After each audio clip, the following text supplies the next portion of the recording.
radio.com/missing types, you can help give strength to kids, parents, and grandparents who face life and death challenges. From cancer patients to accident survivors waiting for critical surgeries, your generosity can give someone more life.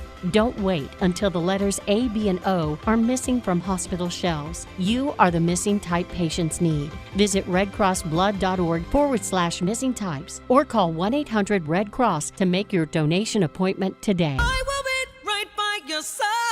Women can have it all, including heart attacks. But symptoms like jaw pain, nausea, unusual fatigue, dizziness, and backache are often different and more subtle than for a man. The fact is, heart disease is the #1 killer of women. Know the signs. Learn more at getheartchecked.org. From Women's Heart Alliance, in partnership with Women Heart. Welcoming you back to appointment day at the Martinez house. Raul Martinez looking stressed about scheduling a colon cancer screening, but he just pledged to get screened. Stand Up to Cancer and Optum want to help you reduce your risk for cancer. Visit takeahealthystand.org. I'm attorney Brian Ritchie. Big truck accidents can cause life-changing injuries, and life-changing injuries deserve life-changing money. I know big truck wrecks, and I know how to fight those big insurance companies. If you've been hurt by a big truck, contact us at ritchielaw.com. I'm on top of it. WCMC-FM HD1 Holly Springs. It's a huge accomplishment, and you have to, right now, you need to soak that part of it in, because it is. The season is so long, and there's that 82-game season we talk about that no one really gives much credit to, and yet this team's played well for 8 months. It didn't just get hot at the end or just start to play. Like, it's been night in, night out like this, and to me, that's the biggest takeaway for me. Probably the thing I'm most proud of this group is that. And now, here we are. We got to find a way to get that next step. And I mean, that's obviously easier said than done. But we're gonna. I know one thing is they're going to get that same effort, and that's what we have to have. It's the Adam Gold Show. I'm Adam Gold. Max Gorin producing the program today. That was Rod Brindamore, the head coach of your Carolina Hurricanes, who I believe are still alive in the playoffs. Is that true, Max? Still alive in the playoffs? Yeah, that's what I heard. I mean, I don't know. We don't have a game for like another, week and a half. So, I assume, out of sight, out of mind, Hurricanes will have a second spring break during the playoffs. It wouldn't be a terrible idea if somebody needed a little surgical procedure to do it during this downtime. I mean, literally going to have, I assume Buffalo-Montreal is going to be a long series. I mean, I guess Montreal looked pretty good last night. But I do think that we're going to be sitting here game 6, game 7. And even I picked Buffalo to win the series. Man, Montreal looks awfully locked in right now, which is good for them. And I said at the beginning of the whole playoffs, man, they are dangerous. And there's nobody in the East that, I don't want to face them. I've never said that. I didn't say it about Ottawa going into the playoffs. I wouldn't say it about anybody. Like, whoever it is, let's go. I think Carolina's the best team. They'll have to prove it, but I still think they're the best team. So there's nobody, I don't want to face them. Whenever you advance in the playoffs, theoretically, you are playing somebody better than the team that you just eliminated. I don't think that was the case with Carolina in round 2, but doesn't really matter. But I think we're going to have a pretty long layoff again. And this series can't start until the West is decided, at least until we're down to a game 7 in the West. They're not going to start the Eastern Conference Finals before the West is done. Or at least going to a game 7. So we're going to be here a minute. And frankly, Colorado and Minnesota might go deep. Yeah, their potential game 7 would be on Sunday. This upcoming Sunday. Yes. And Buffalo-Montreal potential game 7 is Monday. Yes. So, yeah, I mean, we're going to be here a minute. So, everybody get healthy. Just rest up. I mean, I've got stuff to do. I mean, it hasn't been a stressful playoffs to this point. I mean, to be honest, Carolina hasn't had a stressful haven't had a stressful first round in a while. They were stretched to 6 games once by the Islanders. And other than that, it's been 5. We had our first round sweep, and then we've had a second round sweep before, but it wasn't, it was the first year, 2019, when they swept the Islanders in the second round. Then they sat around and got swept by Boston. I said this on the podcast, and I said it in other places. I promise you this. Promise. If Carolina doesn't get to the Stanley Cup Finals, it will have nothing to do with a week off or 10 days off. Nothing. They will simply have gotten beaten by a better team. It is not going to be about rest. The way they do things, I do not believe. They can be worried about getting off to a slow start in a game. I don't think it's going to have anything to do with that. And like the benefit of not playing and not facing an enemy for 10 days, theoretically, you shouldn't get hurt. They'll practice hard. I guess you could always get hurt in practice. We see it all the time. But theoretically, they should be as healthy as humanly possible when they start the Eastern Conference Finals, which was not the case last year against Florida. Not that it would have really mattered. And it hasn't been the case really in any of Carolina's seasons. There's always been somebody missing. Maybe Carolina's best team was the one that didn't have Andrei Svechnikov and Max Pacioretty when they got to was it the conference finals? Was it the conference finals that year? I don't know. Don't remember. I don't remember anything. Year? I think it was the year before. I think it was 22 when they didn't have Svechnikov and Max Pacioretty. Remember they signed Max Pacioretty that year because they needed that goal scorer. It's 2023, I believe. That was whatever it was. They didn't have Pacioretty, and then they lost Svechnikov, and they were down goal scorers. Then they in 23 they had Jake Gensel. Didn't matter. You thought you had that goal scorer, but they weren't. Frankly, they weren't better than Florida that year anyway. This team, this is the best version of the Hurricanes that we have ever seen. I've been saying that for a bit. All right, we got a lot of stuff to do. There is some NBA basketball we're going to talk about, and something I wanted to talk about on Friday, but maybe I forgot. I don't know. We didn't talk about the fact that Ted Turner, former Atlanta Braves owner, passed away. And then over the weekend, Bobby Cox passed away. We're going to talk a little bit about that and two men who I'm not necessarily think that they are that there's anything similar about those two people, but in terms of Atlanta Braves lore, they might be the two most important most important people in turning that franchise from just a franchise into truly one of the best organizations in sports. I mean, as a Mets fan, envious of the way the Braves do their work. Envious of it. And I have nothing against. I don't root against the Braves. I do root against some of their fans. But that's another story altogether. Let's start. Let's get it started. Let's get it started in here. Let's get it started. For the last 5 regular seasons, you know the best team in the Eastern Conference of the National Hockey League is, Max? Carolina. Yeah, last 5 full seasons. Forget about crazy pandemic central. Forget about bubble hockey. Last 5 seasons. Carolina Hurricanes, best team in the East. Not really that close either.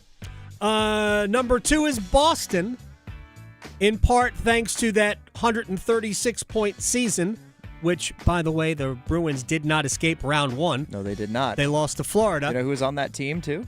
That Boston team? Yeah. Taylor Hall. Yeah. That's right. And not only that, they had a 3-1 lead and a third period lead late. And Brad against Marchand, Florida. Brad Marchand had a breakaway as time expired in regulation that would have won the series. Right. And then they lost in 7, and it unleashed the Florida Panthers dynasty, even though they didn't win the cup that year. It absolutely did. And real quick about that Panthers team, they tied the game with their net empty in regulation in Game 5 in Boston. Then won Game 6 at home, and then won Game 7 in Boston before I don't even remember who they beat in the next round. I think it might have been Washington. No, it wasn't Washington. I think it was Toronto. It was Toronto. Yeah, that's right. Toronto actually won a series. That was like, oh boy. Toronto won a series. They were celebrating in the streets. Anyway, we all know what happened after that. So it's the Hurricanes. This is what they do, right? We're used to hearing it. The difference between the Canes and Boston, by the way, the second best team, is about 5 points per year. That's what it is. About 5 points per year. But when we get all down to it, nobody cares what you do in the regular season. And we all understand it. Rod Brindamore talks about it all the time. He alluded to it in that one clip. It's like we don't talk about it. He's proud of it. But that isn't why we're here, to accumulate regular season accolades. They're here to do the job now. So in the 5 seasons in which Carolina has now been the best team in the East, they have now made it to the Eastern Conference Finals 3 times. Again, great. But that doesn't matter. Tampa went to the finals in 22. Florida the last 3 years. And you've got to at least make it to the Stanley Cup Finals to get the respect. We all understand this. The players and the coaches and everybody gets it. If you don't, you are labeled a pretender. Just that's the way it is. Doesn't mean that we can't place things in proper context. Like, get ready for this. We're going to hear it. Carolina's record in Eastern Conference Finals games stretching back to 2009, as though 2009 matters at all. It doesn't. Frankly, I would argue that 2019 also doesn't matter. 1-16. I promise you that will be featured Game 1 against either Buffalo or Montreal. Oh, yeah. I promise. 1-16. How do they overcome it? All right, here's Rod Brindamore on getting back to this point. You might have heard it, but if you didn't, here you go. It's a huge accomplishment, and you have to, right now, you need to soak that part of it in, because it is. The season is so long, and there's that 82-game season we talk about that no one really gives much credit to, and yet this team's played well for 8 months. It didn't just get hot at the end or just start to play. Like, it's been night in, night out like this, and to me, that's the biggest takeaway for me. Probably the thing I'm most proud of this group is that. And now, here we are. We got to find a way to get that next step. And that's obviously easier said than done. But we're gonna. I know one thing is they're gonna get that same effort, and that's what we have to have. Yeah, team plays with effort. In fact, a big argument against why Carolina has not gone further, and it's a simple argument, but I think there's a lot of truth to it, is that Carolina has outworked the opposition for the most part during the regular season. Game in, game out, beat you with, there's a lot of things, attention to detail, defense, blah, blah, blah, but also effort, work rate. That's what they do. And when you get to the playoffs, everybody does that. I'll give you an example of an individual. Nino Niederreiter had very good regular seasons for Carolina. But when you get to the playoffs and everybody is putting forth max effort, his lack of explosiveness in terms of his speed, that shows up. Like, why is he ineffective? Well, because everybody's moving fast in the postseason. And in the regular season, not everybody is. So does he have an extra gear to get to? And he didn't for Carolina. I love Nino. I don't mean to use him as an example. It's just popped into my head. But think about this through 2 rounds. 8 games. Yes, I know, all wins, whatever. We know. Carolina played essentially the kids' Mighty Ducks in 2 rounds. They didn't play actual NHL teams, so nobody cares. Through 2 rounds, 8 games, Sebastian Aho, Andrei Svechnikov, and Seth Jarvis, excluding the 2 empty net goals, 3 goals and 7 points. In 8 games, 3 goals and 7 points. If you combined them, they're 4th on the Hurricanes in scoring. Combine Carolina's top line, kick out the empty net goals that Aho scored, and Jarvis got 2 assists on, and Carolina, that trio is 4th on the team in scoring because Taylor Hall, Jackson Blake, and Logan Stankoven have been unbelievable. And this is what Rod Brindamore is in many ways referring to when he talks about the next level. Well, they understand there is, and there's going to need to be as we get to that next stage or whoever we're playing. And I think guys, one of the things again about this group, they're an honest group. They can assess their game and their team game, and they even though we won, they know that we got to get a little better. Maybe even a lot better. I mean, I talked about this on the podcast on Saturday night. I talked about it on the show on Friday before we even got to Game 4. That Carolina, penalty kill, defensively and goaltending-wise, and obviously the Stankoven line, that has been A-plus stuff. But we haven't seen A-plus stuff from the power play. We haven't seen A-plus stuff from Aho, Jarvis, and Svechnikov. We haven't seen anything close to their best.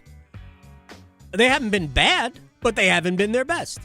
And the truth of the matter is that, again, throw away the 2 empty net goals from Game 4 against Ottawa. The Hurricanes, who were the 2nd highest scoring team in the NHL this year, have only scored more than 3 goals once in 8 games. That's it. You're going to have to score goals. There's going to come a game where you're going to give up 3. And you got to be able to get to 4 to win that game. They have yet to give up more than 2 goals in any game yet. There's going to be a game where you're going to have to score 4 to win it. And at this point, Carolina's only done that one time. And in that case, it seemed like Philadelphia just kind of gave up at the end. But now, what are you doing on spring break? I know what Max is doing. We'll talk about that later. But here's another spring break for Rod Brindamore and then Taylor Hall. It's a good thing because we're going to be one of 4 teams left. And so how long we got to rest or be off, we'll do it. I think the good part is we just literally had the exact same thing, and we had a plan, and clearly it was okay, so we can follow that and run with it. All right, here's Taylor Hall on the layoff. I think it's probably going to be an even longer break this time. There's positives and negatives to it. I think the big positive is that we're on to the 3rd round relatively unscathed and healthy. You don't want to see injuries per se, but we hope these series go far and these teams have battles, right? Like that's the advantage that we're going to have. They're going to be hockey ready if the series goes long, but I think Rod, our strength staff, all of our staff do a good job making sure that we're ready athletically to play, and from there we get our footing pretty quickly. I have zero concerns about rust. To me, I get it. The head coach is nervous about everything. I mean, he doesn't know, because you have no idea what you're going to get game in and game out apart from the effort, because every game is just different. It's so hard to compare game to game. So I have zero concerns about rust. I want to just kind of talk about this real quick. Some of the reasons why people nationally kind of overlook Carolina, right? And by the way, get ready for have we underestimated the Hurricanes? We're going to get that. Man, you know what? We don't talk enough about how good Jacob Slavin is. We're going to get that. Carolina's not the media darling. They're not in the biggest market. We don't see them on TV all the time. We get it. Because Pittsburgh and Philly and Chicago, there's no reason to put Chicago on except that it's Chicago. And Detroit missed the playoffs again. How many years in a row? 11 years in a row? Yeah, it was last time 2016. Yeah. So, I get it. These teams that are TV draws will get on TV all the time, national TV all the time, and that's okay. I get why the NHL does it. I'm good with the fewest possible Hurricanes nationally televised games because, selfishly, it makes my life more difficult. It's much easier when the Canes if they played 82 games on local, FanDuel with Mike and Tripp, it'd be better for me. So I'm happy with 0 nationally televised games. If every game was televised locally, I'd be good with it. But I do understand why there is this perception that for whatever reason the national media overlooks Carolina or does. I don't think they don't want Carolina. But let me give you some hockey reasons why Carolina gets overlooked. Max, how many times has Carolina won more than 5 games in a row this year? Are we counting actively or no? Not active. But this is the first. This is the first one. No, 0. I thought it was 5 at the start of the year, or more than 5. More than 5. Okay, so 0. 0. 2 5-game winning streaks, a couple of 4-game winning streaks. Super consistent, but never won more than 5 games. Yes, they have won 8 in a row right now. How many players at least 80 points? 1. Sebastian Aho. How many 30-goal scorers? 2. Right. But 6 players with 50 or more points. And what's notable there is Hall and Stankoven not in that list. 6 players with 50 or more points. And Logan Stankoven, who's got 7 playoff goals. And Taylor Hall, who's got 12 points in 8 games. Not in that group. 13 players with 10 or more goals. 7 have 20 or more.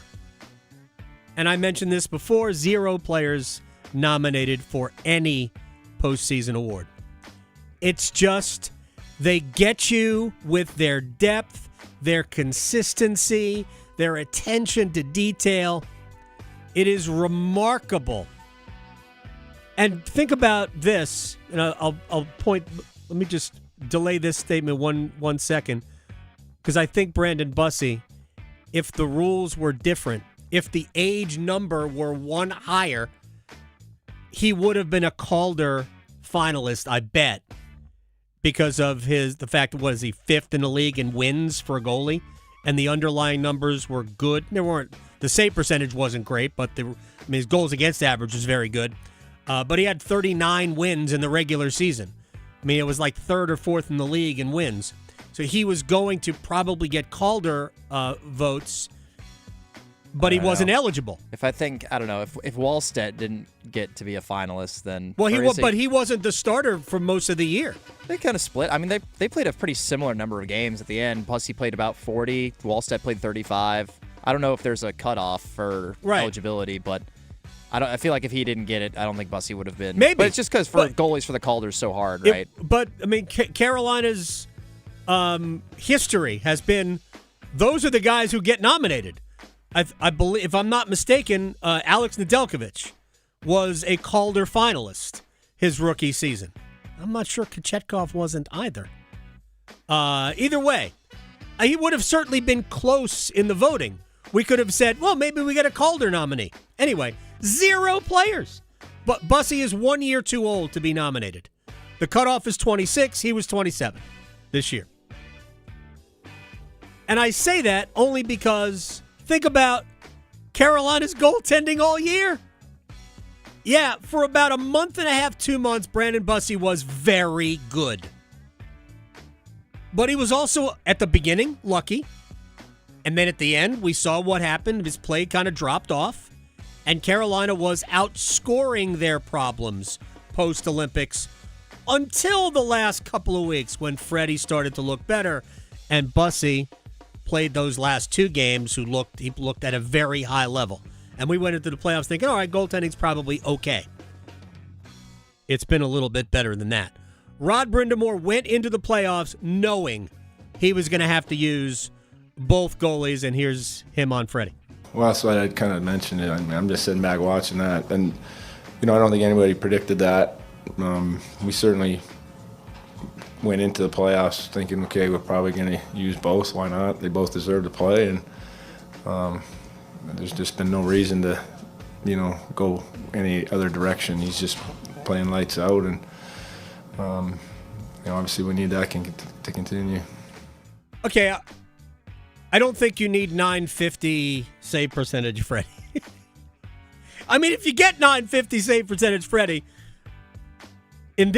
whatever the next, whoever you play in the next round, if that happens again, then we're probably sitting here with another long layoff. You don't need 950, but 915 would be okay too. Like I said at the beginning of the playoffs, if you tell me Carolina's got a 900 save percentage, I'll tell you they're advancing. I said before the playoffs started, if you told me the Hurricanes would have a 900 save percentage for the entire playoffs, I would tell you that they're in the Stanley Cup Finals. Because I think it really is that simple for Carolina. If you get good, you don't need great goaltending, good goaltending. And I'll say it as we get to the next round. If Carolina gets good goaltending, they're going to win that series. They don't need 950. They don't give up enough shots to need 950. It's really, for them, it's about total goals allowed. And they have allowed 10 in 8 games. Just 10. It is amazing. So, but get ready for what's next, and it's okay. And before we close the first segment, we Sure. should also note the Mark Jankowski contract extension this morning. I'm glad you brought it up. So, real quick before we get to Sean Hill's going to join us on the other side. The Hurricanes, and they've done this before during the Olympic break, they extended Brandon Bussy. So, Carolina now signs Mark Jankowski. It's 2 years, average annual value $1.85 million.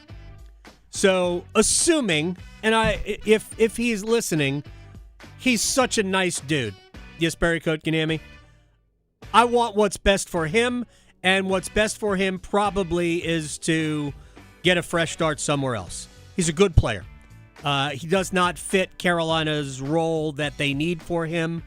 Logan Stankoven became too good. Sebastian Aho is who he is, and Jordan Stahl isn't slowing down anytime soon. So I hope Kotkaniemi can find a spot. They can find a spot for him. So when they move Kotkaniemi on and his nearly $5 million salary, after they have signed Mark Jankowski now, Carolina will have about $17 million in cap room to sign Alexander Nikishin, and then a bunch of depth pieces. A third goalie, or maybe a first goalie. A right-handed center. But you got 4 centers right now. So that right-handed center, I don't know what that's going to be. Nick Delorier? I think they're probably going to re-sign Nick Delorier, but I don't know that for a fact. And maybe a 7th defenseman. Will that be Mike Riley, or will it be somebody else? I don't know. They don't have a lot to do, and they've got they should have $17 million in cap room to do it. I do think that the fact that they signed Jankowski to that contract means that they know that they will find a spot for Jesperi Kotkaniemi. I don't think they're going to buy him out, but they could. It would be a very inexpensive buyout for them. But that's where the Hurricanes are. Good for Jankowski, who fits what they need him to do. And Carolina's got everybody signed. My gosh. Let's hope that there's not a lot to do from, let's say, June 20th on. We're busy until June 20th, roughly. And then, not a lot to do until the start of training camp. Because that's what the plan is. All right, Sean Hill, Hurricanes legend. Next. questioning goalie interference calls since day one. The Adam Gold Show on the North Carolina Sports Network. Need more Stanley Cup Shatter Canes fans? Listen afternoons with Adam Gold in the Drive for our Cup Check-In, served up by Carolina Ale House. We talk with hockey's best, past and present, bringing you the latest insight on the chase for Lord Stanley's Cup. It's the Cup Check-In on 99.9 The Fan, served up by Carolina Ale House. Come to Carolina Ale House for the official Carolina Hurricanes viewing parties throughout the playoffs. Visit CarolinaAleHouse.com/Canes to see the schedule. We finally have consistently warmer weather. The days are longer with the sunset being around 8 p.m. now, and the flowers are blooming. It's officially riding season, y'all. I'm Victoria Vodnecker here for Law Tigers to give you some reassurance that while you're out trying to get some motorcycle therapy at the end of the day or a weekend ride to put some miles on those treads, you are not alone. Riding is an experience like no other, but it also comes with some risks. Nowadays, there's more distractions for people in vehicles. There's a million construction zones, and accidents can happen out of nowhere. But Law Tigers is here for you because they're riders too, and they know what it's like. They understand the value of your gear and your bike, and they understand what position you're in. So your case evaluations are always free, and you won't pay a dime until your case settles. Call 1-800-LAW-TIGERS, North Carolina's motorcycle lawyers. Law Tigers is a network of independent law firms who are members of the American Association of Motorcycle Injury Lawyers. Law Tigers is not a law firm. Jungle Cashword Scratch-Offs and Digital Instance games are here. 2 ways to play. Yeah. Play Scratch-Offs like you do. Scratch it. Play Digital Instance on your phone. 2 ways to win. Right. 2 ways to find letters and complete words. 2 ways to win up to $150,000. That's a lot of crackers. Jungle Cashword from the North Carolina Education Lottery. 2 ways to play, 2 ways to win instantly.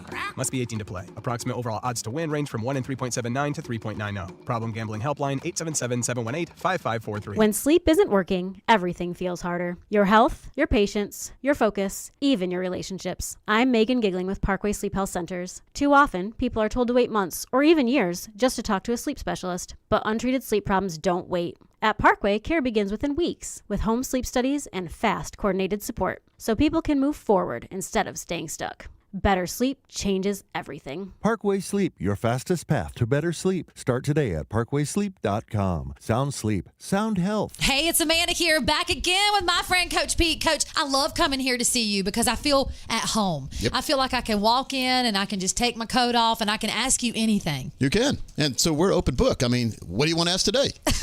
Well, I want to know how I can retire with a ton of money. Yeah, well, who doesn't want to do that? Play the lottery. No, just joking. It's consistent. Be consistent and persistent. Have a strategy and have a goal. You have a year you want to retire and an amount of money you want to retire. But more importantly, what kind of income do you want to retire? We help people solve for income ahead of time. So we deal with folks 10, 20, 30 years away from retirement, and we can tell them with exact certainty what their minimum income will be all the rest of their life if they put money in certain places. Minimum could be more, never less. That's the advantage of doing a Coach Pete Power Plan. We're going to give away 10 of these to the next 10 of you who call. Right now, you got a copy of my new book, Big Book on Retirement as well. 919-794-7900. 919-794-7900. Amanda Daughtry is a paid spokesperson. Investment advisory services offered by Capital Financial Advisory Group, a North Carolina registered investment advisor. In the zone, AutoZone.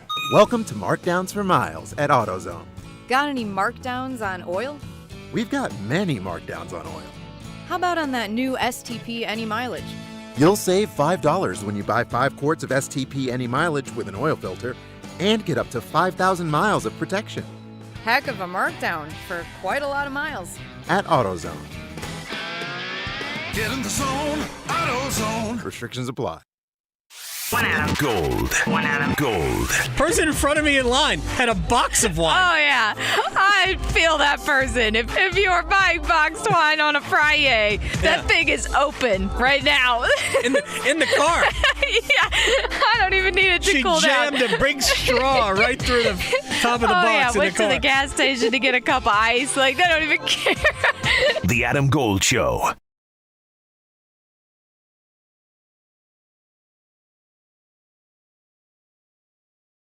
Well, for the second time in 3 weeks, the Hurricanes will have, in this case, at least a week off, such is the beating they put on the Philadelphia Flyers. Sean Hill, Hurricanes legend. Thoughts as we head into spring break part 2? Yeah, another great series by the Canes. I didn't know if they could have a better series than they did against Ottawa, but I think they did. Just dominating hockey, dominating on the forecheck, zone time, everything. Just fun to watch. Great ending to the last game with the overtime winner for Blakey, and they're in a great spot. Obviously, they obviously are. As a guy who made his bones on the blue line, it's funny how we talk about Blake's goal, and it was a great goal, and Taylor Hall's play and the vision and the pass across. But that whole thing starts when Jacob Slavin at this center ice stripe is, I forget even who Philadelphia's, which player it was for Philadelphia, but Slavin was basically in his uniform and prevented the pass up, and Hall was there to collect the pass. Yeah, unbelievable gap. Slavo is so good, and sometimes we just kind of forget because we see him do it so often. And I had a buddy in town who was watching the game and knows hockey very well, and still was just dumbfounded by how good Jacob Slavin is. And this is someone who watches a lot of hockey, but to see it in person, he was like, gosh, it is something else. But, we kind of come to expect it out of him. But like you said, in the guy's uniform, no gap, breaks it up. And Taylor Hall is, he's looking a lot like doing 2018 things with the puck. And then without it, he's bulldozing guys. And it was just fun to watch. What did you think of that?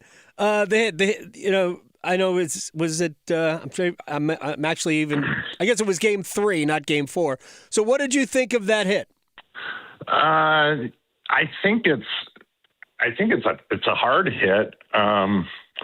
I don't think he had any intent. The guy's up when he's originally lining him up, right? And then he goes, he goes down a little bit, and by that point, Halsey is committed, and there's no backing out of it then. I mean, if he's backing out of it then, he's possibly going to injure himself. So, I mean, I don't think there was any intent. If they do that to us, are you a little bit salty? Yeah, for sure. But I don't think it was a situation where he went in there thinking, I'm going to, potentially injure this guy. But that's just playoff hockey. You commit to it, you follow through on it. And you know what, with the way our penalty kill's going, that's the type of hit that sends a message, and then you kill it off, and you're like, they're going to be thinking twice about hanging on to that puck now, And with the Hall hit, which led to the penalty, and I thought it was, personally, I actually think you can make an argument that there's no penalty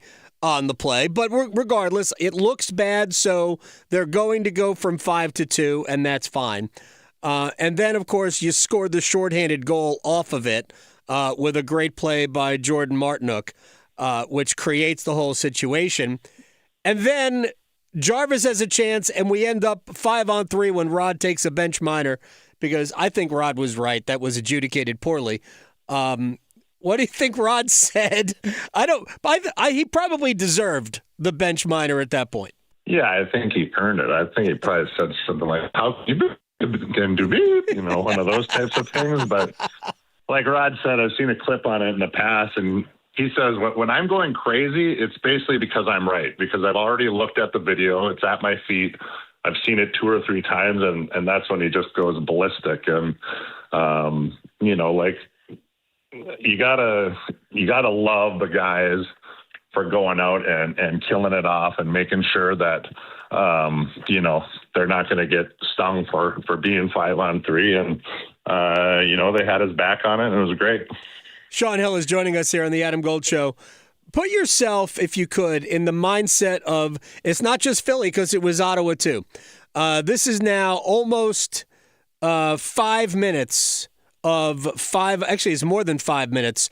It's almost 6 minutes of 5-on-3 time against for Carolina, and they have not given up a goal. They've only given up 5 shots on goal in nearly 6 minutes of 5-on-3 time.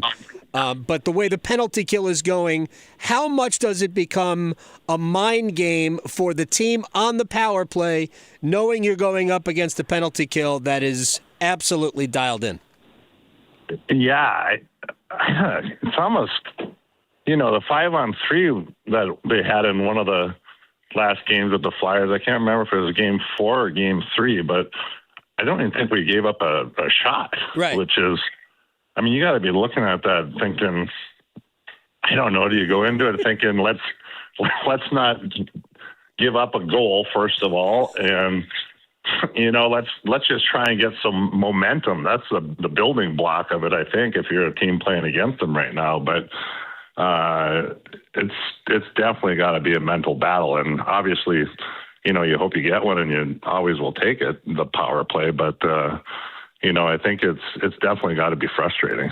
If you have that, and Carolina had a 5-on-3 in the series against Ottawa for I don't know how long it was, and they didn't score on it either.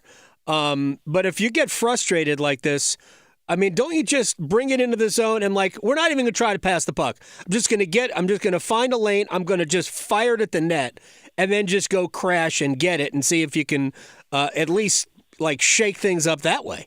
Yeah, I think the simpler the better, and that's a lot of times what really good power plays are. Obviously you like to pass it around and get the eventual 4th or 5th pass backdoor play, but right. I think simple is always good, especially in the playoffs, and crashing the net and just kind of banking on the fact that you got an extra guy and hopefully the bounce comes to you. But Carolina is so aggressive right now. It's tough for them to get a handle on the puck and get a shot through. We had 2 guys on the blue line that both became dads during the end of the series against Philadelphia. They were both awesome. I know Keandre Miller, there was a turnover that led to the Philly second goal, but I thought he was excellent in the entire series. Sean Walker played against former teammates as well, by the way. Also great. Let me ask you about Walker. There is a little bit of a Sean Hill feel to Sean Walker. I don't know, maybe it's a Sean thing. But what have you seen from number 26?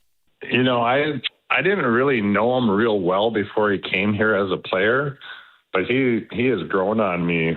The more I watch him, the more I like him, and he's definitely a better skater than I was, but I love the edge he brings. Yeah. I love he's playing angry, and not only that, he's great with his feet are great. He's breaking out the puck. He's chipping in offensively. He's an all around.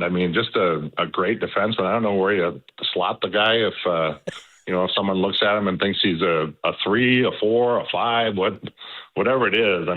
He finds a way every night for you to look at him and say, gosh, this guy is playing great hockey. God, this guy's intense. Every shift, this guy is bringing it. And, who was that hit? Who stepped up and ran into that? He ran over that guy. It's Walker. I can't get enough of the guy watching him play. I love watching him. Yeah, he's certainly, I think, the playoff hockey suits him. I think he gets even more engaged with the physicality and the post-whistleness that we see after all. Basically every time a whistle's blown, we get the post-whistle stuff. And I think Sean gets kind of just gets energized more with it. And then he makes the play in game 2 where he carries the puck in and drives the net like he's a center and creates the havoc in front that leads to the Hall goal. Yeah. It's one of those things. He's one of those guys that's comfortable in any game. It doesn't matter if it's the schoolyard fight or if it's trying to finesse a saucer pass or pulling through somebody's skates and stick. He can do a lot of things, and he can be effective in just about any game you throw at him. So, all right, let me ask you real quick about the head coach, and then we'll let Sean Hill go and do whatever he does on a Monday. I don't know, maybe pickleball's involved. I don't know. The head coach, you know him, you played with him. Do you think he doesn't like the week off, but I think he thinks they can use it? What do you see from the way he approaches this team, his job, and that makes him so good? I mean, he's just such an everyday pro. I mean, I've asked him, hey, you want to go do this? No, I got to work on this for, the hockey. I'm like, dude, like you don't play for 4 days or whatever. And he goes, that's who I am. That's how I do things. That's why we are where we are. And I'm like, yeah, silly me. Why did I even ask? Everybody talks about the buy-in. And when you look at it and, I think Taylor Hall's a great example. The guy's laying out to block a shot, former Hart Trophy winner. Next thing you know, he's making a great play with his one of his little buddies, whether it's Stankoven or Blakey, and sending them in for the series winning goal or whatever. It's just the way that the guys react to him and the way that the guys respond to him. They know that he's in the fight with them. Kind of like when he got the bench minor, he was livid that his guy, that Jarvie, obviously deserved the penalty, but their guy could have got two in the 2 seconds previous, and he stands up for the guys like that. And I just think he brings so many great attributes to the job. His persistence, he knows when to give a guy a kick in the butt. He knows when to give a guy a little bit of as much as of coddling that Rod can give, whether it's a chest bump or maybe an arm around him. But he's so good at everything he does. I mean, it's just who he is, Sean Hill, I thank you very much, man. We got like time. I don't know, man. You can lower your handicap. We don't have a game probably for a week, maybe more. We're probably not going to play again until, I don't know, next Monday or maybe even next Wednesday. Who knows? We'll watch some hockey. Maybe your other one of your other former teams, Montreal, will be here for the Eastern Conference Finals. They look pretty good. I appreciate your time and enjoy the rest of your Monday. All right, have a great Monday. Go Canes. All right, when we come back, one-timers. You ask questions, we'll have answers. Remember, Mark Jankowski re-signed. When I typed it out, I left the hyphen out. People thought that Mark Jankowski had resigned as a Hurricane. He has not done that. 2 more years of Mark Jankowski here with the Hurricanes. We'll do one-timers next. Because your fantasy football team needs all the help it can get, the Adam Gold Show on the North Carolina Sports Network. If you want the nation's best auto insurer, look no further than North Carolina Farm Bureau Insurance. Rated #1 in Crash Network's Insurer Report Card 7 years in a row, we're the only insurer in the nation to receive an A+ rating from auto body shops. Our philosophy is simple. Be fair, be quick, be the best. North Carolina Farm Bureau Insurance. Helping you is what we do best. Carolina Complete Health, from neighborhoods in Charlotte to families in Greensboro, Raleigh, and Durham, all the way to Asheville and Wilmington, and everything in between. We are here for communities across North Carolina, connecting you to the care and support you need. We are here to make healthcare easier to access and understand. We are here to bridge the gap, because your health matters.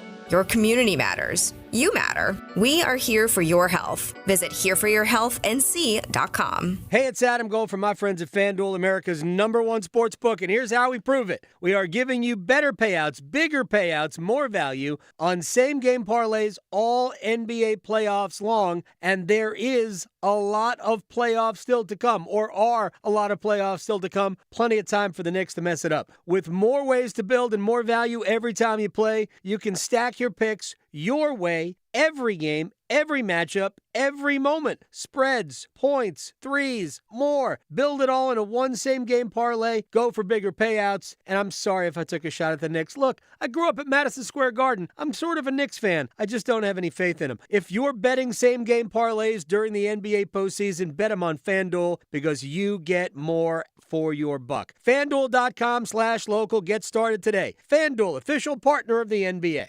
21 and over and present in North Carolina. Gambling problem? Call 877-718-5543 or visit morethanagame.nc.gov. You don't build a tradition overnight. You earn it. The Coca-Cola 600's underway. This is a crown jewel race. It's a 600-mile salute to those who have made the ultimate sacrifice. It's do what we love because of the sacrifices that were made by our military heroes. If you win this one, you'll carry it with you forever. It's NASCAR's toughest test of man and machine. It's the Coca-Cola 600 at Charlotte Motor Speedway on Memorial Day weekend. Have you ever considered a career as a public power line worker? Line workers in public power communities keep the electricity flowing to families and businesses. As a public power line worker, you're part of a team that builds and maintains a locally owned and operated electric system. You can work close to home, grow your career, and support your local community by providing safe, reliable, and sustainable electricity. Learn more about public power and careers in public power at electricities.com. Turning 65 soon, navigating Medicare can be overwhelming and confusing, but you're not alone. The NC Department of Insurance SHIP program can help. SHIP counselors can help you understand Medicare benefits to make your best choices. Visit ncship.com or call toll-free at 855-408-1212. SHIP provides free, unbiased help in all 100 counties. Project supported by grants from the Administration for Community Living. Contents do not necessarily represent official views of, nor an endorsement by ACL, HHS, or the U.S. government. Your child's doctor shares your goals, a healthy future for your child. Doctors recommend vaccines throughout childhood because they protect what matters most, your child's future from preventable disease and serious illness. Discuss any questions you have and check that your child is up to date and talk about any concerns. You're right to have questions. Get real answers. Start a conversation with your doctor today. Visit vaccinesforkids.nc.gov. Paid for by NCDHHS. One Adam Gold. One Adam Gold. I told Jack in the car, you know what the word of the year is? He goes, what? I said it's 6'7". He just laughed. I know. It just means nothing, and that's fantastic that it's now the word of the year. What a country. Can we bring back cool story, bro? That way, like, us millennials can be like, yeah, cool story, bro. I would love The Adam Gold Show.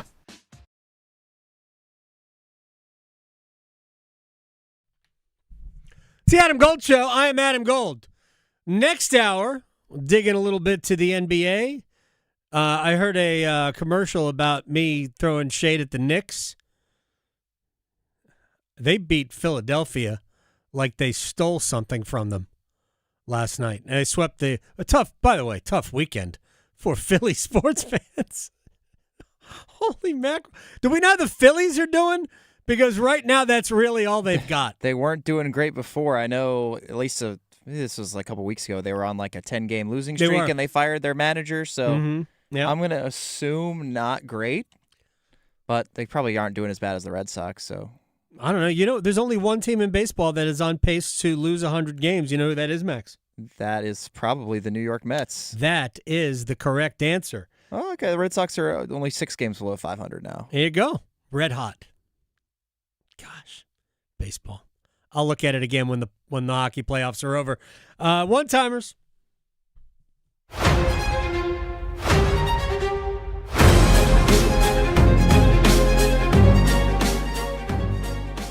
All right, what do we got?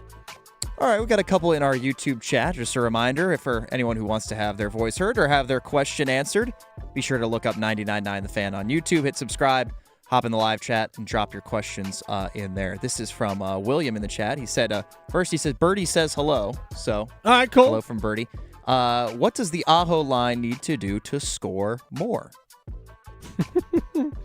Honestly, I think they just need to be.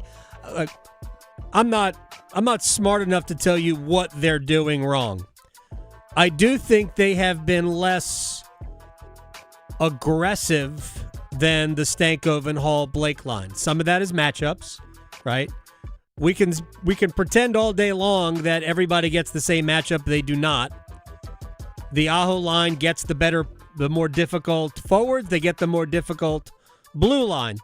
So you're playing against better players. That is not explaining why Stankoven, Hall, and Blake have all skated near the sun. But I think when you're not playing well offensively, you are less confident. I think that thinking has kind of slowed them down a little bit. I have noticed a little bit of guys like getting in each other's way at times. And right now, Stankoven, Blake, and Hall are just free flowing. They are like comparing Aho's line to that line is unfair to Aho's line at this point because those dudes are on another planet. Let it keep going. All right, this one's from Kathy in the YouTube chat. Jankowski is the lowest paid player on the team and makes 1/6 of what KK does. What did he do to earn the 4C spot, and or what did KK do to earn his place in the press box? Well, it comes down to what Rod Brindamore wants out of that position. And Rod is not looking for offense. You want it, but he is looking for somebody who doesn't, reach for offense. That line does this very well. By the way, you will almost never see Rod send them out in the defensive zone. Almost never. It's offensive zone face-off, put them out there. Jankowski's Carolina this year was their second best face-off guy. So he assumes Jankowski's going to give him a good chance to win the face-off. And then that line with Robinson and Carrier just lives behind your net. And they tire your team out, the other team out, and they create offensive scoring chances. Jesperi Kotkaniemi is still thinking like a player who should be playing up in your lineup. And that's not what Rod wants out of that position. And I said this all year long. If Kotkaniemi would commit to playing this way, he would play more. And while he may say that he commits to playing this way, invariably it lasts for a game or two, and then we see, why did you do that? Rather than just be simple and just get the puck behind the net and go get it. We shouldn't ask Kotkaniemi to do something he is not willing to do, capable of doing. So the best thing for all parties would be to find a new home for him. And I think he can be a good third center in the NHL. That's where I think his level probably is. He doesn't do anything spectacularly. His Zamboni is bigger than yours. The Adam Gold Show on the North Carolina Sports Network. Hey, it's Adam Gold from my friends at FanDuel, America's #1 sportsbook. And right now, all FanDuel customers, not just new customers, I'm not a new customer, I'm an old customer in more ways than one, I can get 2 30% profit boosts to use before this major golf tournament begins this week. Top 5 finishes, top 10 finishes, matchups, all sorts of great stuff. Because in a tournament like this, it is not just about who wins. It's about who stays near the top. That's right. FanDuel.com/local. FanDuel.com/local. You like Rory, but you don't think he's going to win? Maybe a top 5 finish for Rory. FanDuel.com/local. 21 and over and present in North Carolina. Opt-in required. Bonuses issued as non-withdrawable profit boost tokens. Restrictions apply, including any token expiration and maximum wager amount. Gambling problem? Call 877-718-5543 or visit morethanagame.nc.gov.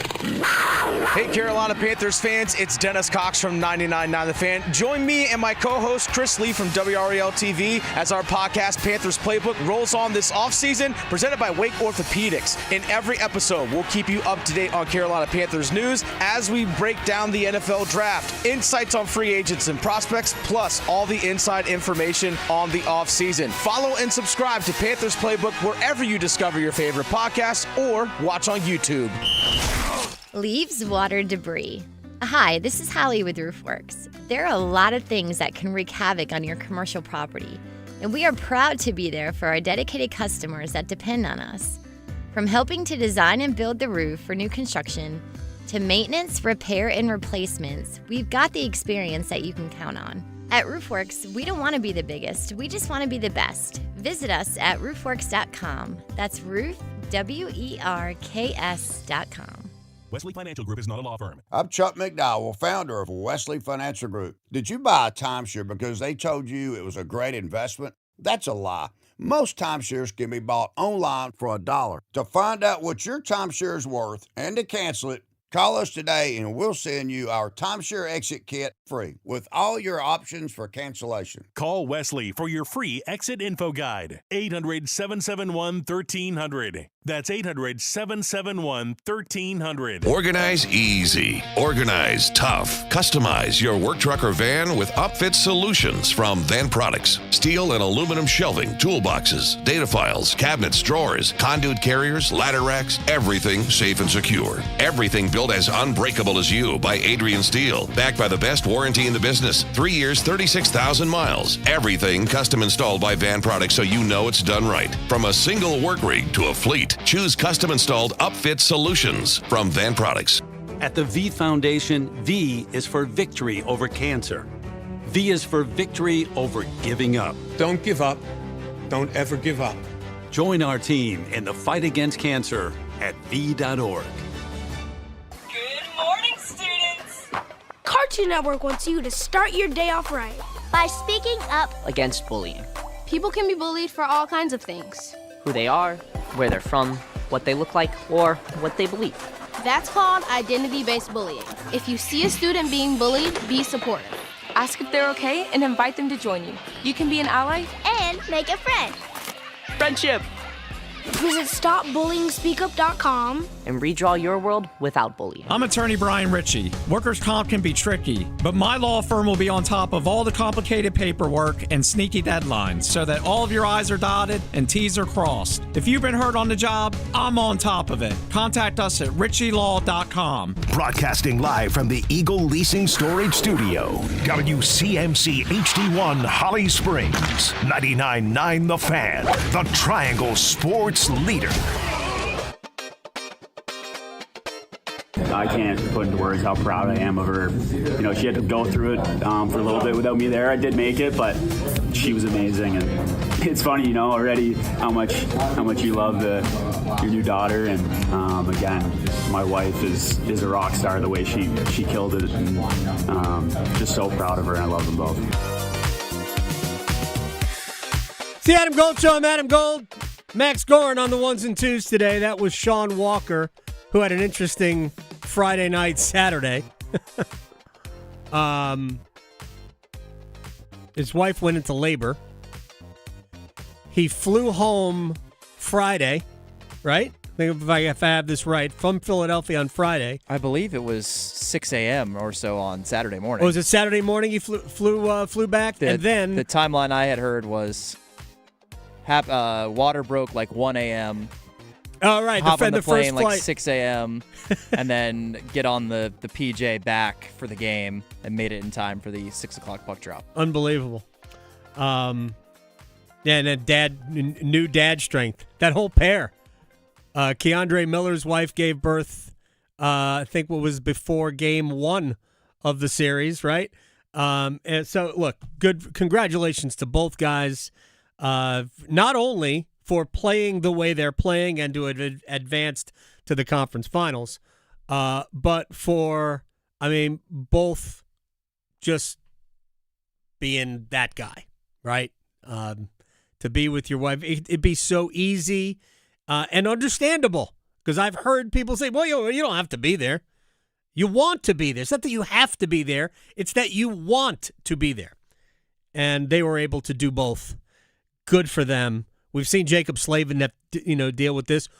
Just when his wife when they were adopting, they did this. Anyway, it's awesome. Good for Sean Walker and his wife, Keandre Miller and his wife. Real life sometimes, I'm not going to say gets in the way, because it doesn't. Sometimes hockey gets in the way of real life. So good for them, and congratulations to the Walkers. Congratulations to the Millers. All right, we have a lot to do. By the way, this week, I'm sure we'll talk to some players, and I guess Eric Tulsky must be planning a big summer vacation somewhere, because there's going to be some work to do. You'll always, tweak here or there. And frankly, I don't want for 1 second for people to think that I am assuming anything. I mean, Carolina is going to have a very, very hard time beating either Buffalo or Montreal. And then, if they are able to do that, a harder time beating, my guess is Colorado, but I don't want to eliminate the possibility that it's Minnesota or Vegas or Anaheim. I mean, I think all four of anybody can emerge from any conference. We should know better when we have watched NHL hockey before. So, do I think Carolina's the favorite? Yes. Do I think Colorado's the favorite? Yes. Is that the most likely matchup in the Stanley Cup Finals? Yes. And I'm here for it. I will be here for Carolina versus Natchez, Drury, Burns. But what a reunion. What a reunion it will be. So I hope we get it. I really do hope we get it. But Minnesota looked awfully good the other night, and that's the only game in town tonight. Minnesota and Colorado, Game 4 in Minnesota, with the Wild looking to even up that series. All right, lots to do. We're going to work in other sports here as we run it back. All right. NBA playoffs are what they are. The Knicks swept the 76ers, and they bludgeoned them. My gosh. Again, I said this earlier. The first score I saw, I knew the Knicks had knocked down a lot of threes.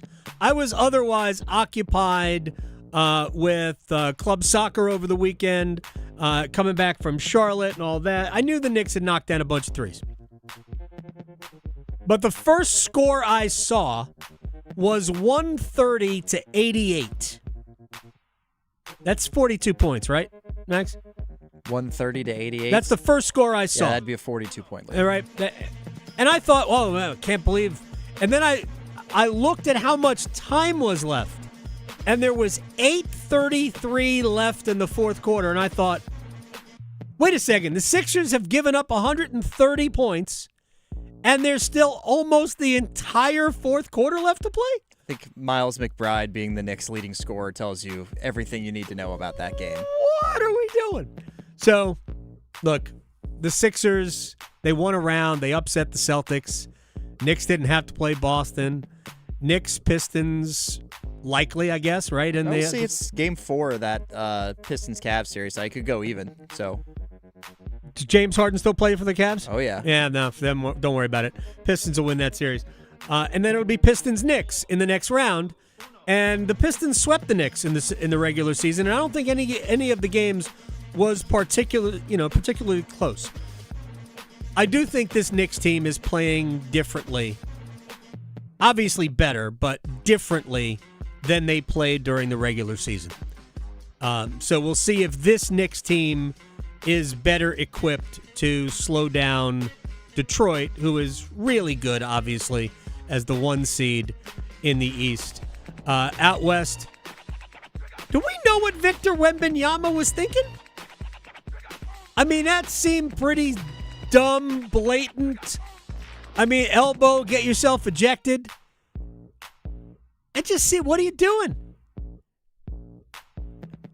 Minnesota is not the team that I would be asking to get into a street fight with. Right. And I'm not talking about, like making the game like really rough, but Minnesota is going to keep you close. This is a team that went to the conference final the last 2 years. It's not somebody that you want to invite to make it an even series. And as the best player on the floor, don't take yourself out of the game, because now it's an even series. It's 2-2. Right.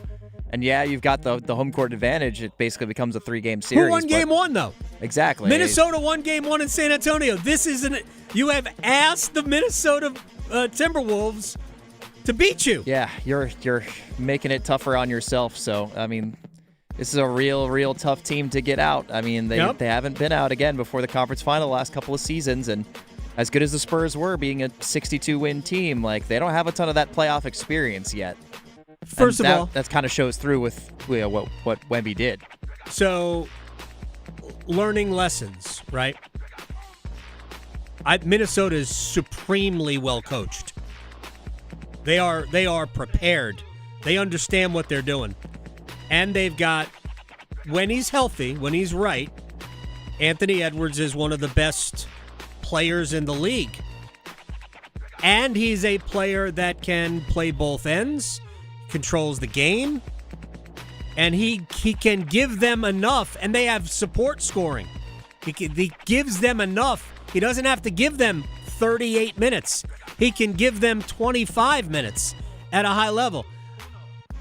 There's a little bit of Jimmy Butler in Anthony Edwards. Good Jimmy Butler. Like more explosive. Yeah, there is a little bit of that. But I'm talking about also when the lights are bright, you get the best out of him. And I would not be messing with that. And I wonder, is San Antonio in some ways maybe, because I think they're awesome, but are they in some ways too good? Right? You need to understand that playoff basketball, like playoff hockey, is just a little bit different.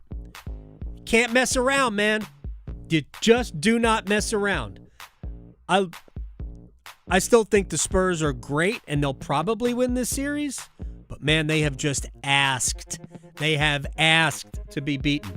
So the Wizards won the draft lottery. I mean, good for them. Awesome. Great for them. They haven't had a lot of good stuff happen to that franchise in ever. So here's my question. Now that you have the number one pick, who are you taking? Max, who would you take? You have the first pick. I'm giving Max Gorin the first pick in the NBA draft. Who are you taking? I think it's got to be DeBonsa. He's just that explosive scorer that I think would really flourish in the NBA game. And that's also kind of a position that they need to flush out, because if they're going to actually play Trae Young and Anthony Davis next year, then you've got your point guard, and you've got your big man. You need somebody at the wing who can score and isn't a pass-first player like Trae. So I feel like DeBonsa, you can kind of just drop him right in there. So I've also heard that the Wizards would be considering would consider trading that pick. And if I were the Wizards, I would move it in a heartbeat. And here's why. I hear there's a team that has 2 first-round picks in the 14 to 18 range that would love to package them and a roster player to move up. I think you're talking about the Charlotte Hornets? Yeah, maybe. All right. Well, it would be great to get, obviously, into that range. But here's why I don't want the first pick.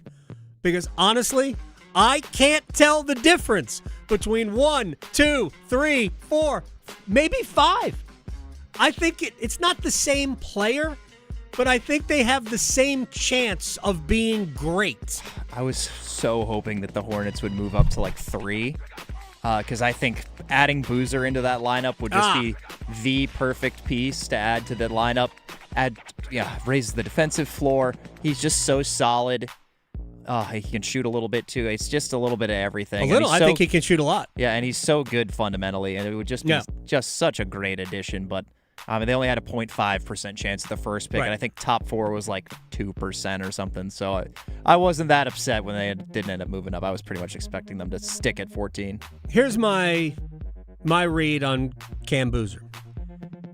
If the fact that he is not a high-level athlete, if that doesn't matter, and I'm not saying it does. If it doesn't matter for him, like we watch Con Knipple, right? Con Knipple ain't a high-level athlete. He is a brilliant basketball player. I think that's what Cam Boozer is, a brilliant basketball player. And you can get away in the NBA without being a high-level athlete. Larry Bird wasn't a great athlete. Again, I'm not trying to make comparison. Chris Mullin wasn't a great athlete. But these guys were great players. I think that's Boozer. I think he is the best basketball player of the group. But if you're asking me, if certain things fall into place, who's going to be the best player of this quartet? I'm taking Caleb Wilson number 1. But he ain't going number 1, which is why I don't want the first pick. Give me the 4th pick. because that's where I think he's going. And if Caleb Wilson shows a very good jump shot in the league, I think he's going to be unplayable. I think he has the highest ceiling of anybody at the top of this draft if he can prove to be a good NBA shooter. Because if he has that, you have no chance. He is going to be an elite player, and he's probably individually the best defender of that trio. I love Caleb Wilson's future if he can prove to be a good NBA shooter. That's we're going to talk about this with Konata Edwards on the other side. Steve Kerr, I was a little surprised that Steve Kerr, I thought he sounded like a guy who knew he was on the way out, and then Golden State decided, you know what, we want you to stay here, and that's fine. I think Kerr's an outstanding coach. Interesting. Do you think he'll keep Draymond Green around after Green says that Kerr's held him back? Draymond said a lot of stuff. Draymond. Over time. Super smart. Maybe too smart. Very outspoken. But also very defensive about a lot of things.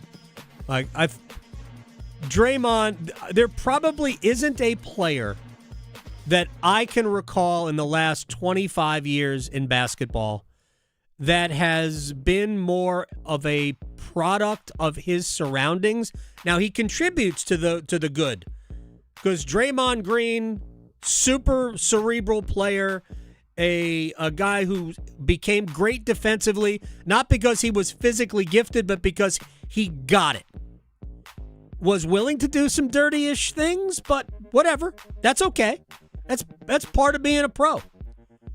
And understood that the Warriors, at least on one end of the court, were all about number 30, Klay Thompson, and others, and that he just had to be a smart player, distribute the ball, and hit the occasional three. But he was mostly a defender and an agitator, an awesome teammate, but he was also a problem for them. Because if his relationship with Kevin Durant were better, Durant probably stays there. And who knows what happens with Golden State. But that certainly was a problem. And I don't know if Green felt threatened. I don't know the ins and outs of it. But Steve Kerr certainly did not hold Draymond Green back. But that's just my view of it. We have I guess we have game. We have a game tonight. We have an NBA playoff game tonight. We know the Knicks don't play anymore. That series is over. Yeah, it's the Pistons, Cavs, and then Lakers and yeah, that Thunder. series is over. Is that going to be LeBron's last game? No. Surely not, right? If you were LeBron, you wouldn't retire, right? You wouldn't go out like that, right? You would hope not. Well, I don't think it matters with a sweep. I just think that the regular season he just had, there's no reason. He still got it. He's a top 15 player in the league. Why would that guy, who as long as he wants to play, wants to put his body through it again? He wants to be a YouTube golfer now.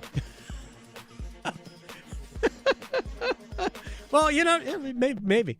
All right, Konata Edwards, our friend, not on the scribe, is going to join us. We'll talk a little hoops next. Questioning goalie interference calls since day one. The Adam Gold Show on the North Carolina Sports Network. The Adam Gold Show. When you look at all the Stanley Cup favorites, Carolina's definitely one of them, and they have almost every element you need. They can score like crazy, and they do it with depth. They do it with speed. They're not just a dump-and-chase forechecking team like they've been in the past. They're as good off the rush as almost anybody in the league. The defense, pretty good since the Olympic break, but it'll get better. Can the goaltending hold up? The Adam Gold Show, weekdays starting at noon on 99.9 The Fan. So we're back at Monday, but that doesn't mean the fun has to end with the weekend. I'm Victoria Vodnecker here from 99.9 The Fan for Law Tigers, and Mondays might be the perfect day to break the bike out after starting a new week. Riding isn't only just a fun hobby, it's a great stress reliever. Now with that, it can also be dangerous, especially when you take into account unexpected bad weather or all the distracted drivers on the road nowadays. And if you are ever in an accident on your motorcycle that wasn't your fault, remember to call my friends at Law Tigers first before calling your insurance company. At Law Tigers, they're just like us. They're riders too. They know the value of your bike, your gear, the investment that you've made, and what it's like to go through an accident. The insurance company just wants to pay you the least amount possible. So at Law Tigers, case evaluations are always free, and you're not going to pay a dime until your case is settled. Call 1-800-LAW-TIGERS, North Carolina's motorcycle lawyers. Law Tigers is a network of independent law firms who are members of the American Association of Motorcycle Injury Lawyers. Law Tigers is not a law firm. Life's great stories are built on yes and. Yes to the big game and the private suite. Yes to the beach and sailing offshore. Yes to traveling the country and exploring new ones. With the new Millionaire for Life from the North Carolina Education Lottery, you can say yes to $1 million now and every year for a lifetime. Millionaire for Life. Winning is just the beginning. Drawing 7 days a week. Must be 18 to play. Approximate overall odds of winning are 1 in 8.47. Problem gambling helpline 877-718-5543.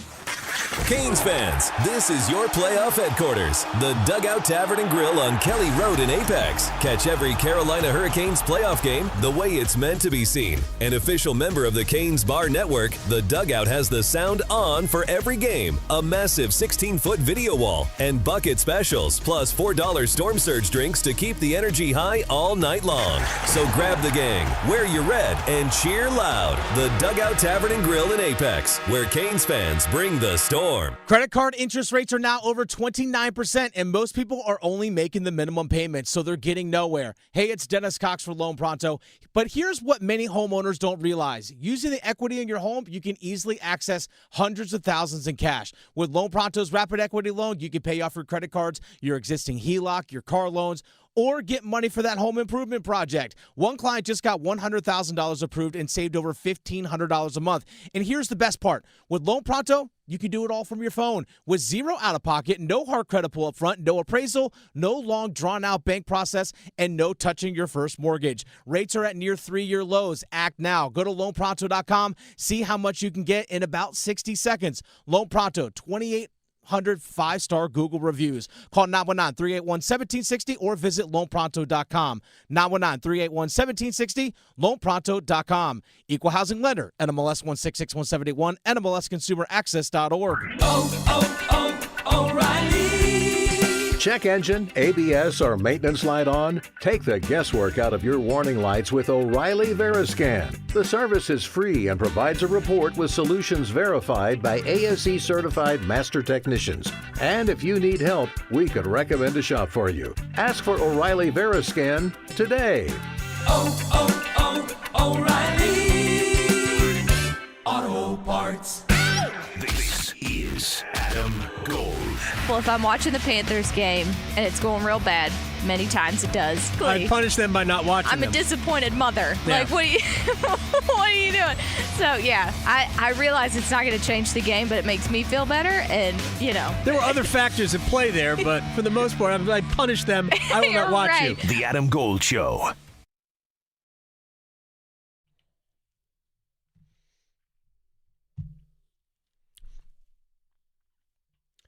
It's the Adam Gold Show. I'm Adam Gold. Max Garn on the ones and twos. Have you seen the movie? Have you seen the Michael movie? I haven't. I've been meaning to. But it's bringing Michael Jackson back in a big way. I was out at the bars on Saturday night, and out at the bars, the DJ or whoever it was playing he snuck this song in there. He snuck Beat It in there with a bunch of just like random 2000s, 2010s, 2020s like poppin' songs. So. Yeah, Michael Jackson is back in a big way. Speaking of back in a big way, our friend Konata Edwards, at Not of the Scribe on Twitter, basketball guru. Before we get to hoops, let me ask this question, because I actually had this conversation offline with NC Central basketball coach Lavelle Moten. Better album, Thriller or Off the Wall? It's off the wall. It's not close either. Thank you. That is the correct answer. It's not close. That is the correct answer. Like, as much like the lady in my life is great, but there is no Paul McCartney single on Off the Wall that just drives you nuts. Like, the girl is mine. It's not there. The girl is mine. No, Michael. You know I'm her forever lover. Don't you remember? And then that man bought the Beatles catalog right after that. Oh, man. I'm glad you got the right answer. This is why we're friends. Exactly. All right, so we're going to talk playoffs, but I want to start with the draft lottery. Mm-hmm. What are the Wizards doing? Are they taking somebody at number 1, or are they dealing the pick? I hope they don't galaxy brain this and they just take the Bansa. I hope they take the Bansa. You can make the case that Darren Peterson's the better fit. The problem is with his injuries and everything that happened last year and the convenient story that came out 2 days before the draft lottery about he took too much creatine and that's why he was cramping. There's a lot of this that just feels like just take AJ DeBansa and let Darren Peterson be Utah's problem. Like, that's how I would do this, but they should absolutely take somebody at 1. They should not trade out of this. They should not go trade for Giannis or try and package this with anybody else. Mm-hmm. Just go take DeBansa, enjoy the young core that they have with Sarr, with Trey Johnson, and with Bilal Coulibaly. And maybe you get something out of Trey Young and you turn that into a, 42-win team or something like that. All right, work with me here. I'm not knocking. I think there's, to me, I look at whether it's DeBansa or Peterson or Boozer or Wilson or who knows, Acuff. I mean, there are dynamite players at the top of this draft. Yes. I see the chances of any of them becoming great, I see as basically the same. So I'm guessing at number 1 who it's going to be. So the way I would do it, and I would move the pick as long as I wasn't moving out of the top 4. I'm not sure that's possible. But I think Caleb Wilson has the highest ceiling. And that's the guy I would take. I would either take Boozer or Wilson, number 1. If I had to make the pick, I think Boozer's the surest bet to be very good, and I think Wilson is the best bet to be unreal. I agree with you on Boozer being probably this guy that's going to be like, how the hell did he drop to 4? Right. Like, that's the kind of guy Cam Boozer's going to end up being. I can't get there with you with Wilson over DeBansa. DeBansa was just ridiculous. Mm-hmm. Now, granted, Kevin Young did a lot of stuff for him to make it look real good because it was an NBA system. And it was plug and play. A lot of the things that he's going to do at BYU, he's going to do at the pros. But DeBansa, I think, still has another level to him. Right. And if he gets to that level, he's going to be over Caleb Wilson. What is the one thing that you would need to see from Caleb Wilson to put him above AJ DeBansa? Consistent jumper. Yep. And also, I don't know, friend of mine brought this up, and he might be right. I'm not sure where he plays. Is he a 3? Is he a 4? Because he may end up playing more 3 than 4. I think he's a 3. If that's the case, then that jumper is going to have to be tremendously better than it was, and it was already really good. But you're talking about having to be probably a 38, 39, maybe even 40% shooter from 3. Mm-hmm. In order to make that work. But I do think, if he ends up being supersized Jaden McDaniels, which is a superstar, by the way. Yep. I can see where you can say he's got the highest ceiling. But if you're Washington, do you trust Washington to bring that actually out of him? And I'm not sure that's a separate question. It's a completely different topic. But when I'm looking, I think if you told me that Caleb Wilson becomes a very good NBA shooter, a 3-point shooter, then I think the individual defense is there, the work ethic is there. The teammate is there. There's everything is there. If you told me he could shoot at the NBA level, then I am rushing and saying he's my guy. Yeah, absolutely. Because I think he is going to be a 3, not a 4. I think his body looks like a 3, not a 4. I think but he's got to have the jump shot. Otherwise, then I think he'll be a really good player, but I don't think he'll be like a superstar level player. But I think if his jump shot is there. And real quick about Boozer before we move on to the actual playoffs, as long as you don't have to be an elite athlete, because he is kind of a below the rim, 6'9" power forward or whatever he is. As long as you don't have to be an elite athlete, and I'm not saying you do, because there's history is littered with great NBA players who were not super athletic. So because he does everything, and I think he'll be able to shoot from deep at the NBA level. His passing, you can run offense through him at the high post.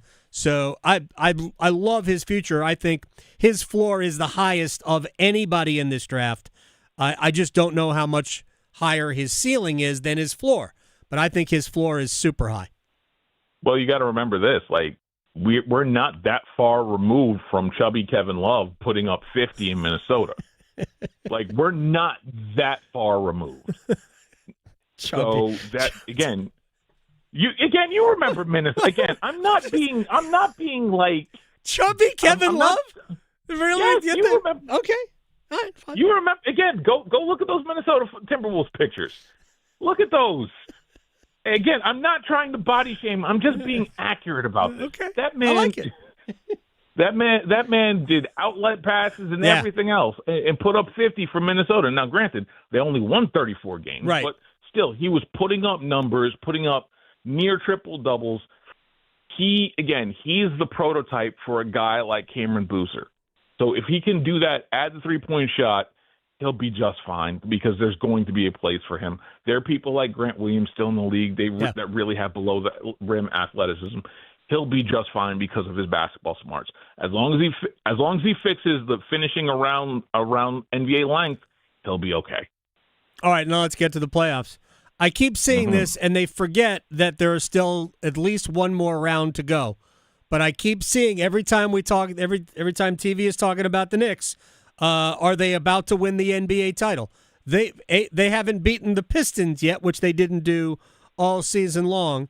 So the last time you and I spoke, you said that Mike Brown had flipped the offense. They were not. They were using Karl Anthony Towns, who I am not a fan of, but they were using him as a facilitator of the offense, much like Duke used Cam Boozer to run the offense through him. Has that changed enough of what the Knicks do that maybe they are headed at least to the NBA Finals? Maybe they don't beat Oklahoma City when they get there, but what have you seen that has allowed the Knicks, other than Philadelphia isn't that good, to absolutely embarrass them? The Knicks have just turned it on. Like, this is where like Mike Brown deserves a ton of credit for a lot of the stuff that he's done right now, is that he's managed to convince Jalen Brunson, hey, you're not gonna bring the ball up. We're gonna give it to Karl Anthony Towns at the 3-point line. You're gonna come off screens. I believe there was a stat. Brunson is dribbling 150 times less per game doing it this way. There's a stat for that? Yeah, there is. Again, Second Spectrum is a beautiful, beautiful tool. Again, and it lets you know how much they're actually tracking all this stuff, which actually should somewhat worry us a little bit. But yeah, he's dribbling less than 150 less dribbles per game. That's probably a lot less mileage. So that gives Brunson in advantageous situations where it's 3-on-2, or he's coming off a solid screen to hit a 3 or something along the lines of that. So the offense is working. The defense is working a lot better than it ever had during the regular season. And I do think that we have to acknowledge this. Like the difference between the playoff NBA regular season and the NBA playoffs, there's a decent sized gulf. It is what it is, but you are actually allowed to play defense. You're allowed to grab and clutch a little bit more. So it factors into guys like OG Anunoby, Karl Anthony Towns, who again who could legitimately foul out in 12 to 15 minutes if you let him. Again, can somewhat get away with some stuff. But you got Mitchell Robinson that can be a little extra physical. You have the type of team that's rugged enough to where last week I told you I didn't like the matchup against Cleveland, but I loved it against Detroit. I still love it against Detroit because, again, Detroit is going to continue to struggle with this Cleveland team that clearly is not on the same page. They're going to come in with a big rest disadvantage, similar to like you and this whole 11 days off and the Hurricanes thing, which I'm completely jealous of, by the way. But again, they're going to come in with this big rest disadvantage, and then it's just going to end up working out in the Knicks' favor to where you have home. Again, you're not going to have home court, but you're going to have the rest. All you need to do is steal one in Detroit, and then you may end up winning this series in 5 or 6. Wow, you're way optimistic about the Knicks. Good. Look, on a number of levels, I would love for Mike Brown to take another swing at an NBA title. I would love it for him. Absolutely. I would absolutely love it for him. Even though my Knick fandom is very different from what it was when I was a kid, and the last time the Knicks and Pistons, I think, met in the playoffs, I was there. Bernard King is still my guy. Bernard, yeah, that makes sense. Yeah, Bernard King is still my all-time favorite Knickerbocker. Look, Bernard King. Yeah, wait, hold on. King over Ewing, sir? Yes, sir. No, it's not. Has nothing to do with Patrick Ewing. If you saw Bernard King in his prime, and this is post first injury, right? Right. If you saw Bernard King in his prime, you would be a Bernard King fan for life too. You know what? You're probably right. I have heard the stories. And again, that man did a lot of work with absolutely no kneecaps and no ACLs. Yes. Back when ACL surgery was an actual thing that ended up derailing your career permanently. So that man did a lot of work with no ACLs. And I can only come away impressed by him every single time. By the way, also maybe one of the, other than Wes Unseld, maybe one of the best wizards or bullets of all time. I was about to say, the bullet. Yeah, he was no doubt. He was great. I got a chance to watch him in Washington too. Well later in his career, but I was there when Isaiah Thomas put up like 30 in the fourth quarter in a loss against the Knicks. So those series were awesome. As no longer a Knicks, like a rabid Knicks fan. It would be cool to see the Knicks get to the NBA Finals again, even though they'll probably get swept by Oklahoma City, whatever. It's been since Latrell Sprewell in '99, right? Yeah, again, Sprewell in '99. And I don't think that see, the thing is, I think the Knicks have been good enough to where I don't think they get swept, but it's not going to be it wouldn't be an extended series.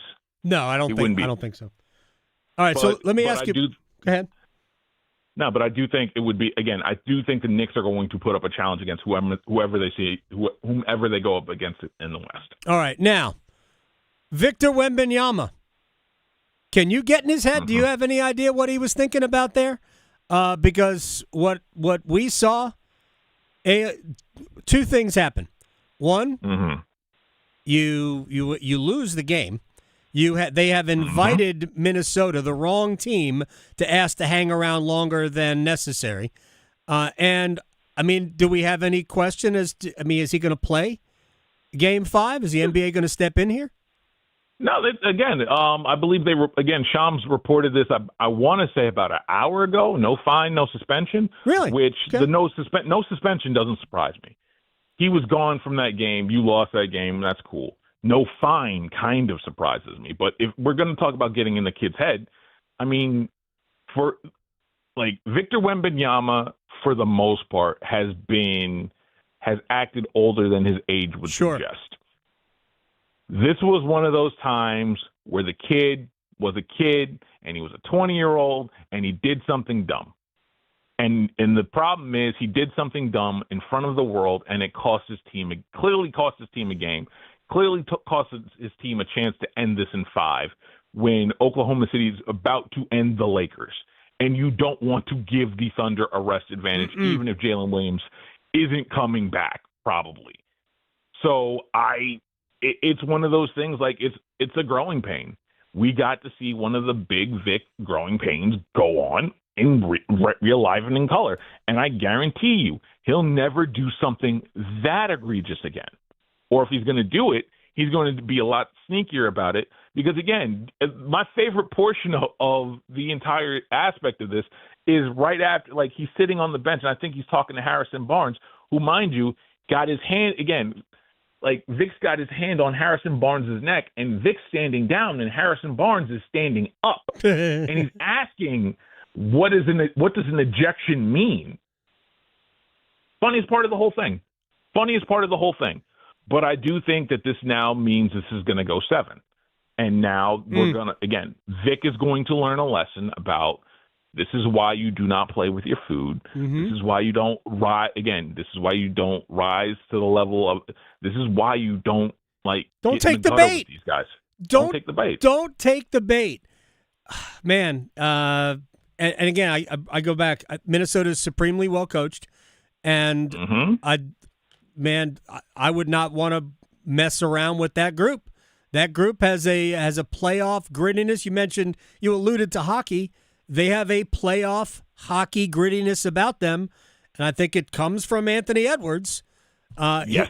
Honest, I would not want that team to hang around, because if I'm San Antonio, I want to win Game 5 at home. I want to win Game 6 in Minnesota, because I don't want the pressure of Minnesota coming back to San Antonio for Game 7. I want no part of that, because Minnesota will relish it. I think they're in trouble. I don't think they're in trouble, but I do think that I do wonder if San Antonio is going to start realizing, hey, as long as we play our game, we're going to be fine. I keep waiting again, because the big thing is Minnesota keeps taking them out of their game. San Antonio takes the bait, and they get in the muck and the mire, and then it's a close game in the fourth quarter. And what happens? Anthony Edwards happens. Yeah. Then you get Julius Randle happening. You get Naz Reid hitting stuff. You get Ayo Dosunmu, who might as well have the foot of God, because that should have been a turnover. If De'Aaron Fox pays attention 2 seconds, sticks on Ayo Dosunmu, that is a turnover, and then you have the Spurs with the ball down 3 with about 8 seconds left to tie the game.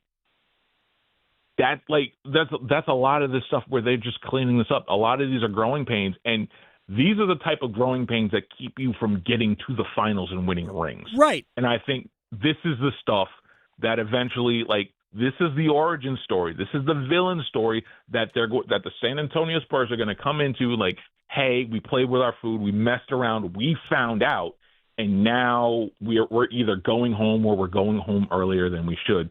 And that should be incredibly terrifying, because they will come back and they will destroy everybody next year. All right, when we talk next, because by then the Lakers will be done, we'll talk more about what's next for LeBron James. And the last time we talked, you said he's done with the Lakers. We'll see where else he goes, but we'll talk about that more next time. Konata Edwards, basketball guru, at Nada the Scribe on Twitter. My man, I appreciate your time. Absolutely. Thankfully, we're not talking about the Mets. Just the worst team in baseball. No reason to talk about him at all. Thank you, sir. When we come back, we will stretch. We will place bets. We have a Premier League game today. Somebody trying to stay out of the relegation zone. Well, actually, they can't drop into it, but they can put themselves even more vulnerable. Next. Asheville to Wilmington, Boone to Durham, The Adam Gold Show on the North Carolina Sports Network. Distracted driving kills. Every glance away from the road puts lives at risk. Eating and drinking, texting, changing the music, or checking your phone. It can all wait. Behind the wheel, your only job is to drive. Buckle up, stay focused, keep your eyes on the road and your hands on the wheel. Protect yourself, your passengers, and everyone around you. Every seat, every time. This message is brought to you by the Governor's Highway Safety Program and the North Carolina High School Athletic Association. You don't build a tradition overnight. You earn it. The Coca-Cola 600 This is a crown jewel race. It's a 600-mile salute to those who have made the ultimate sacrifice. It's do what we love because of the sacrifices that were made by our military heroes. If you win this one, you'll carry it with you forever. It's NASCAR's toughest test of man and machine. It's the Coca-Cola 600 at Charlotte Motor Speedway on Memorial Day weekend.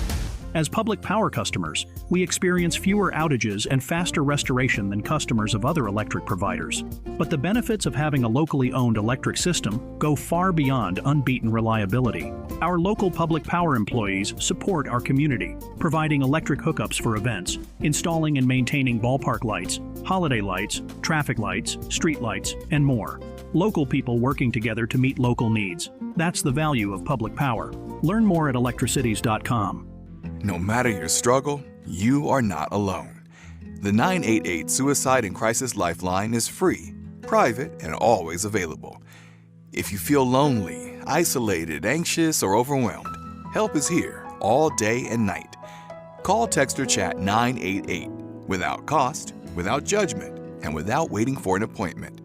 You'll get support that can make a difference. Brought to you by the North Carolina Department of Health and Human Services. If you want the nation's best auto insurer, look no further than North Carolina Farm Bureau Insurance. Rated #1 in Crash Network's Insurer Report Card 7 years in a row, we're the only insurer in the nation to receive an A+ rating from auto body shops. Our philosophy is simple: be fair, be quick, be the best. North Carolina Farm Bureau Insurance. Helping you is what we do best.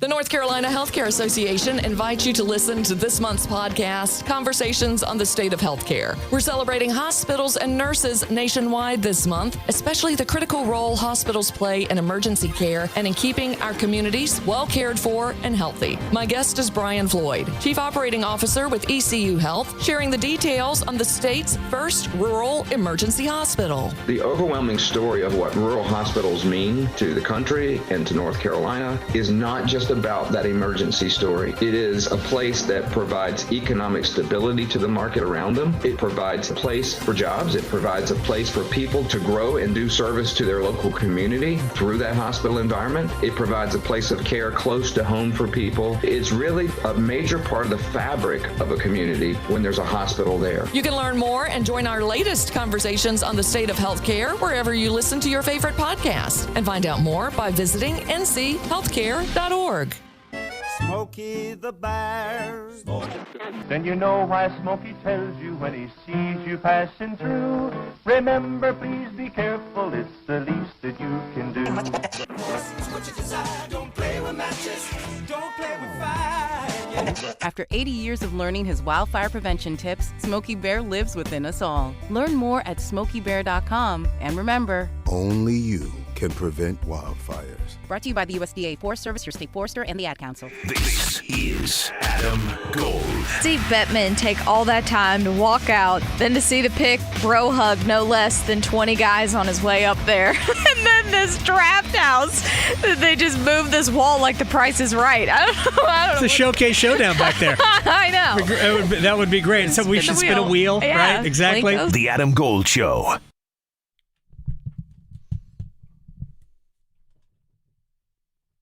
It's the Adam Gold Show. I'm Adam Gold.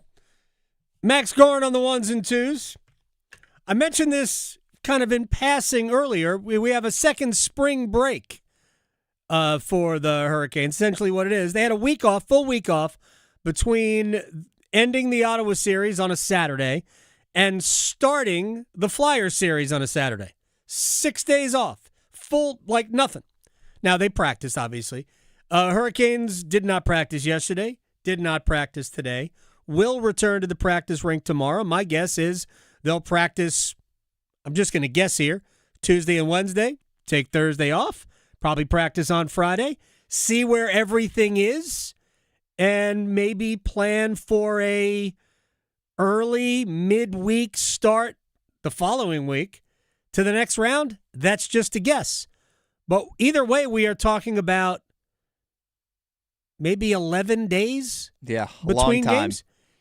It's almost like an Olympic break. At minimum, it's, I mean, if Montreal, well, then they got to stay with the West as well. I mean, at minimum, you're looking at 9 days, like absolute minimum. If everybody gets done, before, like by the end of this weekend, then you're talking a Monday, right? I just don't see that happening though. So I'd say probably like Wednesday next week. That feels right. That's what it feels like to me. The 20th.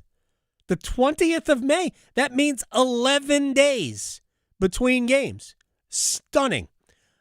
So, like I've joked, like if you were going to get surgery, get it now. You got time to heal. Yeah, enough time to recover before the next round. So, are you willing to reveal what's your sure. So, Max, we're both big Premier League fans. You happen to be a City fan.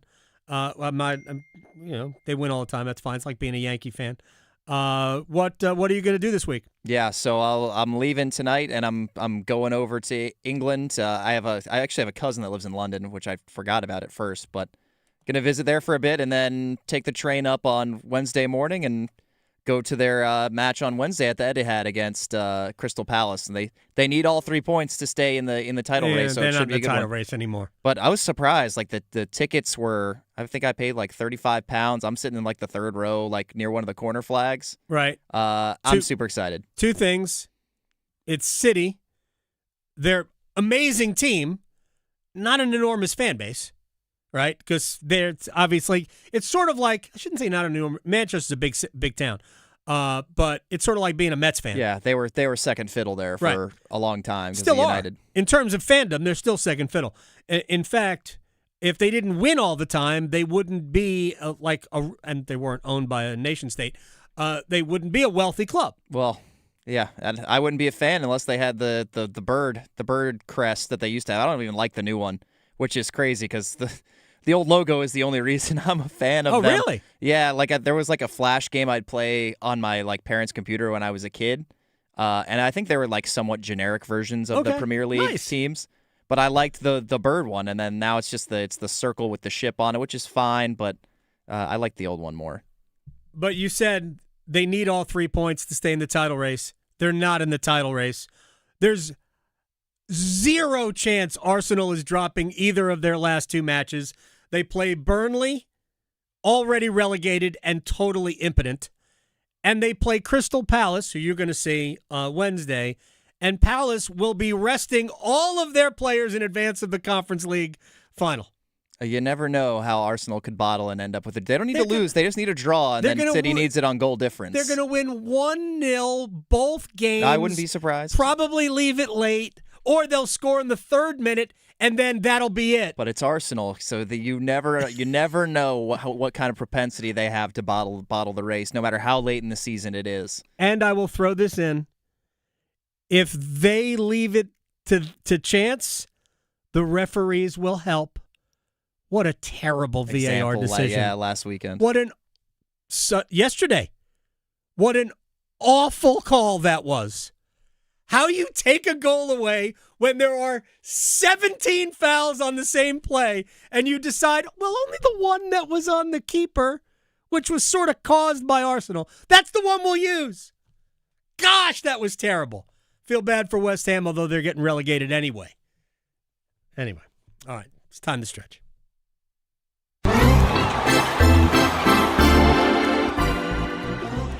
All right, we've discussed. I hope I made Arsenal fans mad. Yeah, well, too bad.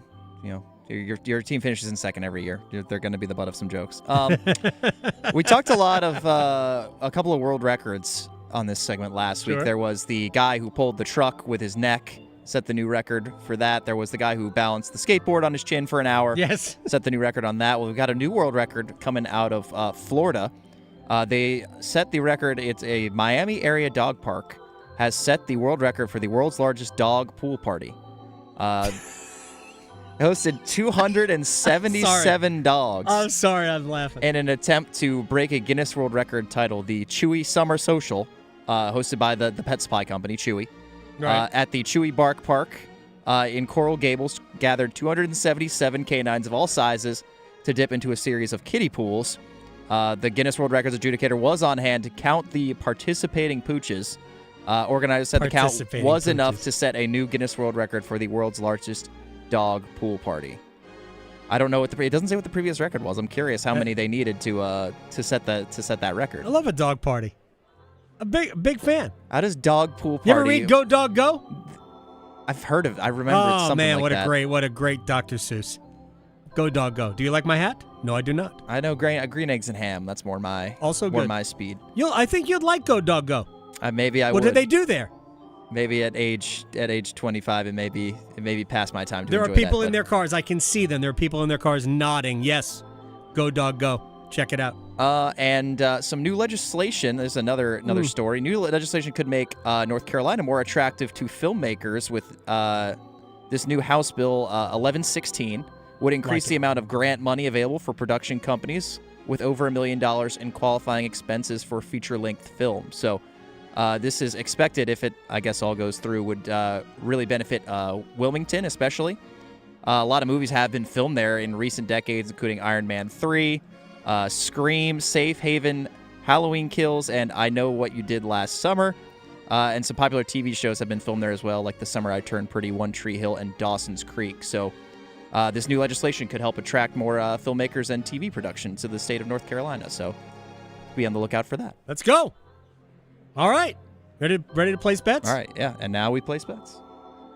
Place your bets. Place your bets. Here we are. I bet you slice into the woods $100. Gambling is illegal at Bushwood, sir, and I never slide. Okay, you can owe me. I owe you. Pretty sure I didn't win any bets over the weekend, but you go. I had one over. I already deleted them, but I know I had something that won. But I did pick Buffalo, who ended up getting smoked in both the last two games, so not great. This is the last time before the PGA Championship. Get tees off on Thursday. That I'll be on the show. I'll be back on Friday. But I am going to take Ricky Fowler, top 10, including ties at the PGA Championship. He's coming off 3 consecutive top 10s. That's plus 460, and that's including ties as well, so you don't have to deal with the dead heat rule. So Ricky kind of hot right now. We'll see if he can put in another top 10 at Aronimink. I dig it. It's not a long track. A little technical, but look, I think it would be I was hoping he would win this at Truist. I was rooting for Alex Fitzpatrick, student of notable professor Dave Gorin at Wake Forest. I saw that. That was a fantastic little shout out to your dad. All right, Minnesota evens the series with Colorado under 6.5. If you want to stick in a Matt Zuccarello anytime goal, the whole thing is plus 1103. If you want to leave the goal scorer out, it's plus 268. In that game, I'll take Kirill Kaprizov to score a goal, plus 130, because I think he's key to them coming back. And you were hating on James Harden earlier, so I'll stick James Harden over 18.5 points, too, just because it's got to give at some point. Yeah, but he also might have over 18.5 turnovers. Detroit and Oklahoma City will both win tonight, and if you parlay those, it's plus 185. There you go. All right, Wall of Sound next. Delivering more hits than the Canes forecheck. Shoot, he scores! The Adam Gold Show on the North Carolina Sports Network. Move your sports day forward. The Carolina Panthers continue their evolution now 3 years into this front office, and there's promise. What started year one as a refresh turned into a rebuild, and with the latest draft, we see reinforcement. The fifth-year option on Bryce Young, now icing. It's a different mantra from the let's develop dogs mentality. Now it seems, let the dogs hunt. Get set up. Join Next Up with Paul Ihander. Mornings at 9 on 99.9 The Fan, the Triangle Sports Leader. Join us at Camping World's Red, White, and New Trade Event, our biggest trade event of the year, May 14th through the 17th. Trade in your RV and get the highest value guaranteed. Then upgrade for less with new RVs starting as low as $94 a month. Plus, take 25% off select maintenance services. Save up to 40% on camp-ready must-haves. And enter to win a new RV. Don't miss the Red, White, and New Trade Event at your local Camping World, May 14th through the 17th. We'll see you there. I'm Neil, founder of Clay Room. When I found ceramics, I realized my calling was to give others the space to be creative. So I set out to open my own studio. Having a Chase Ink card has allowed us to grow it and bring people together. Now we're molding a creative community. With the Chase Inc. Business Cash Card, you can earn up to 5% cash back on business essentials, so your business can go from here to possible. Chase for Business. Make more with yours. Real business owner compensated for their participation. Cards issued by J.P. Morgan Chase Bank, N.A. member FDIC. Subject to credit approval. Terms apply. Jungle Cashword Scratch-Offs and Digital Instance games are here. 2 ways to play. Yeah. Play Scratch-Offs like you do. Scratch it. Play Digital Instance on your phone. 2 ways to win. Right. 2 ways to find letters and complete words. 2 ways to win up to $150,000. That's a lot of crackers. Jungle Cashword from the North Carolina Education Lottery. 2 ways to play, 2 ways to win instantly. Must be 18 to play. Approximate overall odds to win range from 1 in 3.79 to 3.90. Problem gambling helpline 877-718-5543. If you're exhausted, not just tired, but worn down, this message is for you. I'm Brandon Giggling, president of Parkway Sleep Health Centers. Across North Carolina, many people wait months, sometimes over a year, just to start sleep care. That wait isn't normal, and it isn't necessary. At Parkway, most patients are seen within weeks, with virtual consultations and home sleep studies that remove unnecessary delays. Sleep care shouldn't have to depend on how long you're willing to wait. Parkway Sleep, your fastest path to better sleep. Start today at parkwaysleep.com. Sound sleep, sound health. Hey, hockey fans, it's Trip Tracy. If you're ready to upgrade your outdoor living space, look no further than TimberTech Decking and Railing. TimberTech is the #1 premium composite decking brand, and it's tough enough to handle anything. It looks just like real wood, but without the costly maintenance of a wood deck. It won't rot, warp, splinter, or peel, ever. And it's backed by industry-leading warranties, so your deck will last year after year. Connect with a local contractor or order free samples at TimberTech.com to see the TimberTech difference for yourself. TimberTech, everything wood should be. We don't want you on our team. You're not the right fit for this job. You're too slow and fast. Don't you care how you look? Weight bias hurts. Go to stopweightbias.com. A public service message from Obesity Action Coalition. Jake from State Farm. I just beat my running PR, so I'm celebrating with the Banana Bonanza smoothie. Hey, and you can keep celebrating when you create an affordable price just for you by bundling your home and auto with the State Farm Personal Price Plan. Go bananas. I will. Hey, make it a large. Bundling, just another way to save with the Personal Price Plan. Like a good neighbor, State Farm is there. Prices are based on rating plans that vary by state. Coverage options are selected by the customer. Availability, amount of discounts and savings, and eligibility vary by state. I'm attorney Brian Ritchie. Getting hurt in a car wreck comes with all kinds of stress and frustration. But when you call me, I'll be on top of all of it. So all you need to worry about is getting better. If you've been injured in a car wreck, I'm on top of it. Contact us at ritchielaw.com. Broadcasting live from the Eagle Leasing Storage Studio. WCMC HD1 Holly Springs. 99.9 The Fan. The Triangle Sports Leader. Now the pass to Brunson, back to Deuce, wide open three, 4 straight three-pointers for Deuce McBride. Leslie, we were as close to Deuce as any Philadelphia 76er. He could not have been more wide open. Up high, Robinson sets the screen, frees Bunston for 3, hits another one. 9 of 10 from three-point land for the Knicks here in the first quarter. 9 of 10 is good. I mean, that's like 90%, isn't it not? Is that what that works out to? Hi, it's the Adam Gold Show. Excuse me as I break the studio. I'm Adam Gold. Max Gorin on the ones and twos before he leaves tonight for the Etihad. Check out City and Crystal Palace on Wednesday. I'm jealous of that. I told you that what I would love to do at some point, this will have to wait until maybe after I'm done professionally, is take a week or so in the UK. And I want to go to Anfield. I want to do that before it's over. I want to go to matches at like League 2, League 1, the championship. Maybe I'll go see Spurs. Yeah, their $1 billion stadium.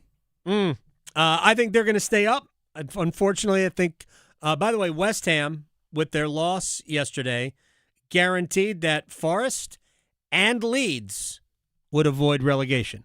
So it's only about West Ham and Tottenham. I'm sorry, Tottenham Hotspur. They don't want you to just call them Tottenham anymore. And Spurs play today. I think away. I think they're away at Leeds, right? It's at Ellen Road, I believe.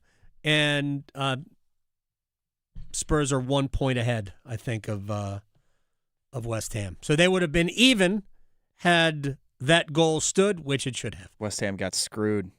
Totally. The league, the fix was in. They don't want Tottenham getting relegated. You see, that's probably more accurate than they don't want Arsenal to win or that they want Arsenal to win. I don't think they care. But I'll tell you this. They don't want Tottenham. They don't want Spurs relegated. It's too wealthy a club to be playing in the championship. Way too wealthy a club to be playing in the championship.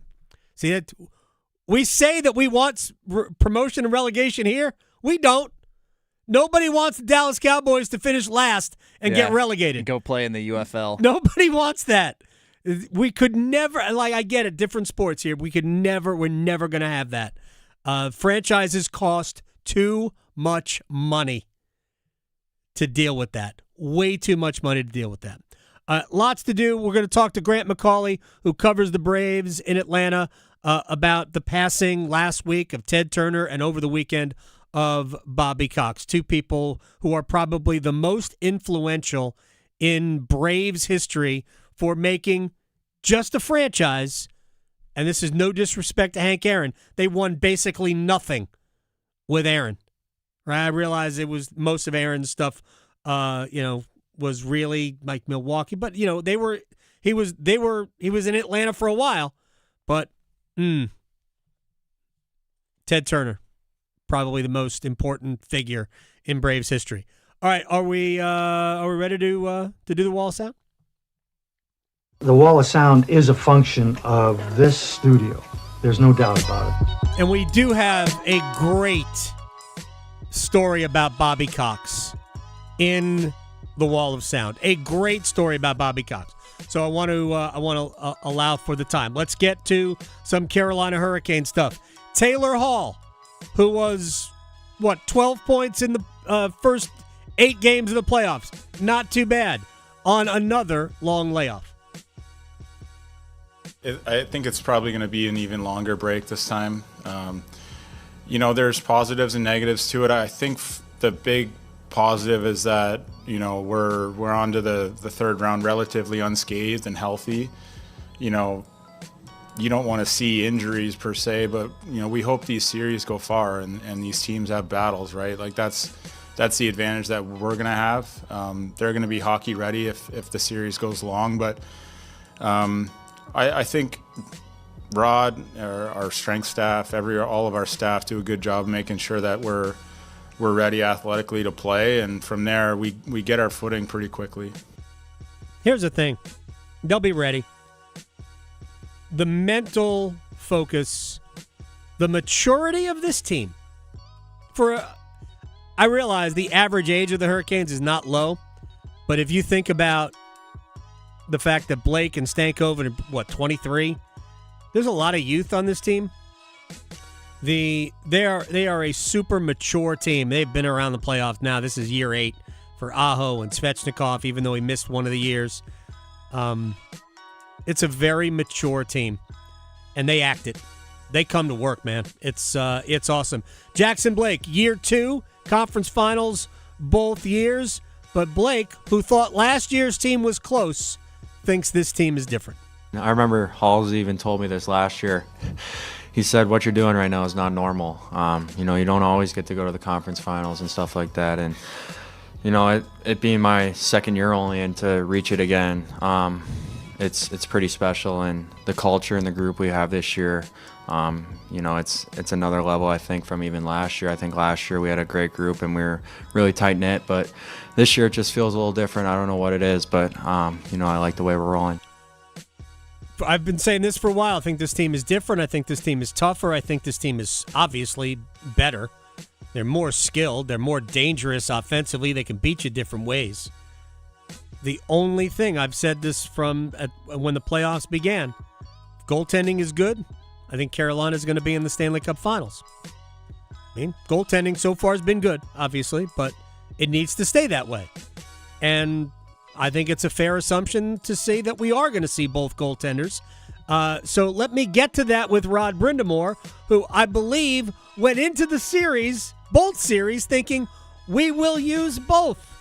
And that's why I kind of mentioned it. I mean, I'm just sitting back watching that. And, I don't think anybody predicted that. We certainly went into the playoffs thinking, okay, we're probably going to use both. Why not? They both deserve to play. And there's just been no reason to, go any other direction. He's just playing lights out. And,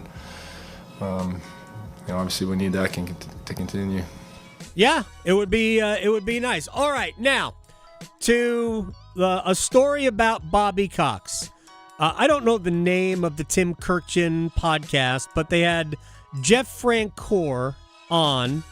Francoeur has been on this program before, and is obviously a Braves legend, but played for a bunch of teams and is just a great teammate. Anyway, this is from when Francoeur, the podcast is recent, but the story is when Francoeur was a young, basically a young star with the Braves, and he had a chance to play golf with Tiger Woods during spring training.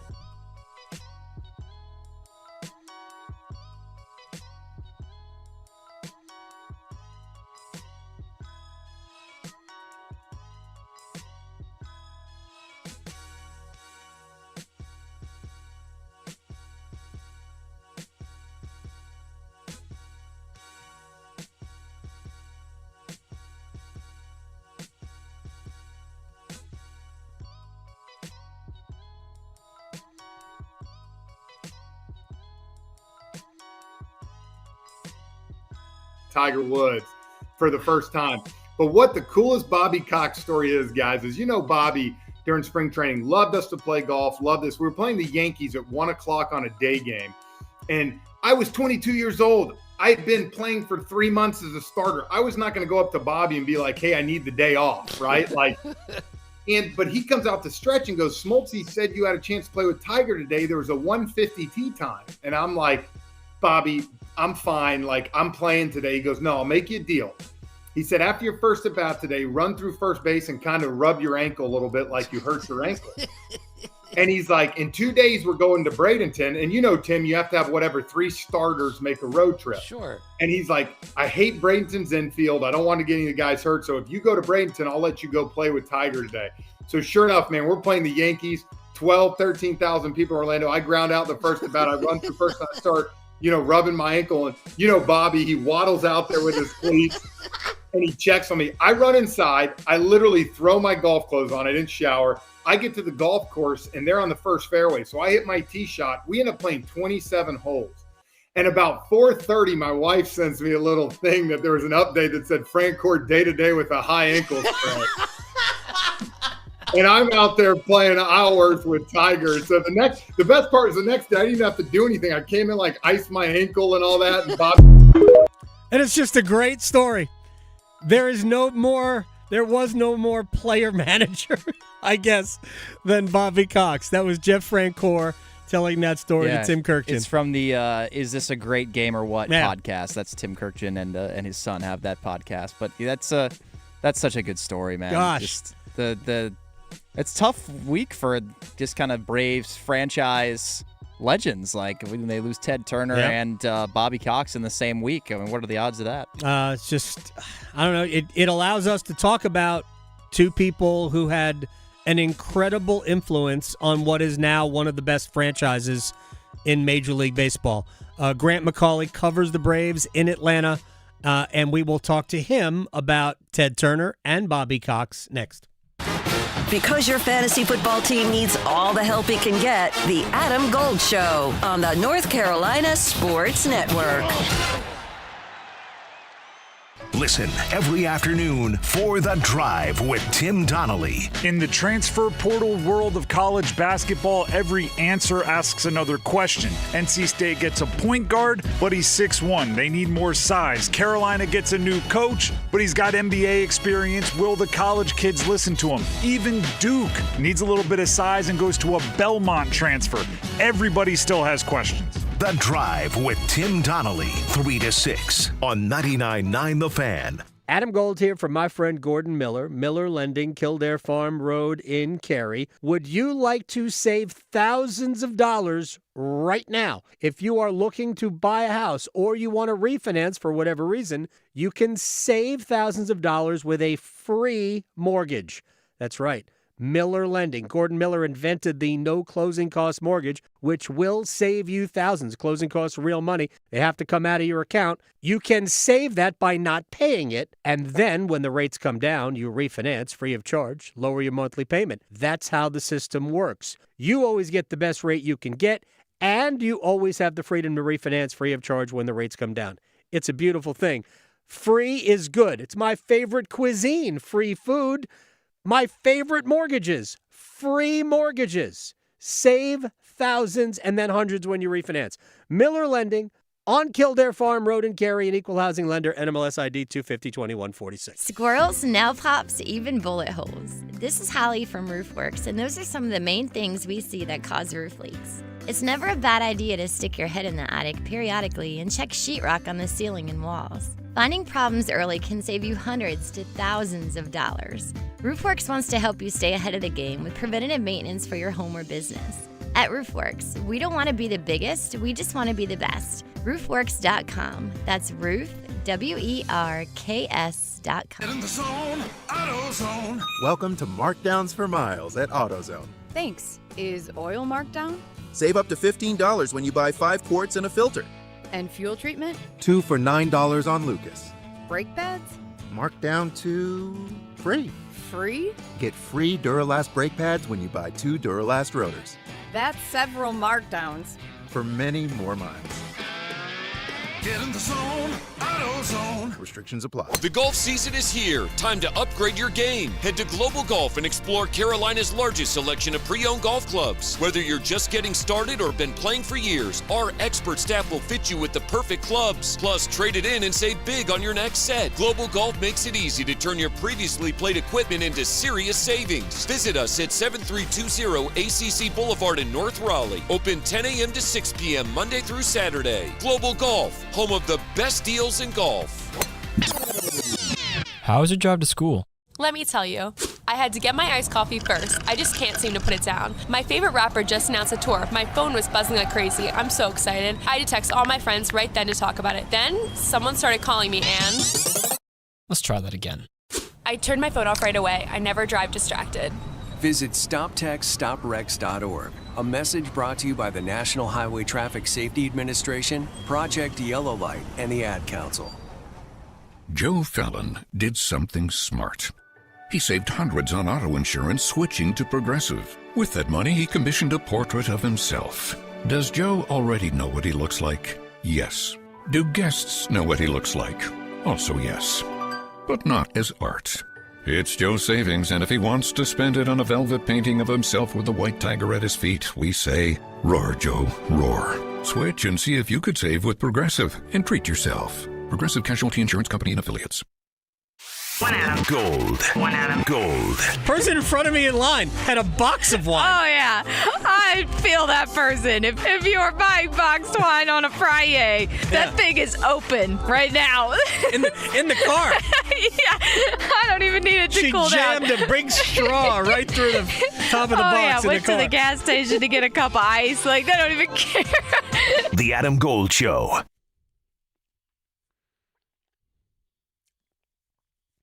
It's the Adam Gold Show. I am Adam Gold. Max Gorin on the ones and twos. There's no downside to the Carolina Hurricanes doing what the Carolina Hurricanes have done, whether it's through the regular season or in the playoffs, unless, like you're me and you love baseball, we have not focused at all.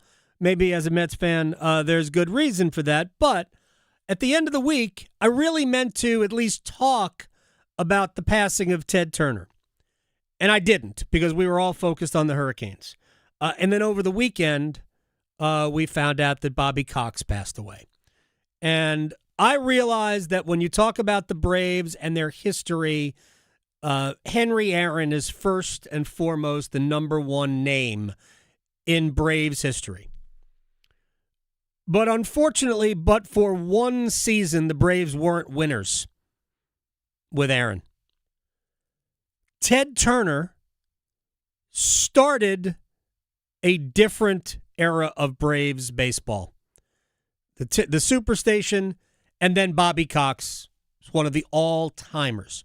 Grant McAuley covers the Braves, also covers the Falcons for 92.9 The Game in Atlanta, and he joins us on the Adam Gold Show. First, it's been too long since you and I have spoken because, again, I love baseball. We just don't talk enough of it here. But this had to be a particularly difficult week or maybe it's a positive week because you get to remember everything for Braves fans with Turner and Cox passing away.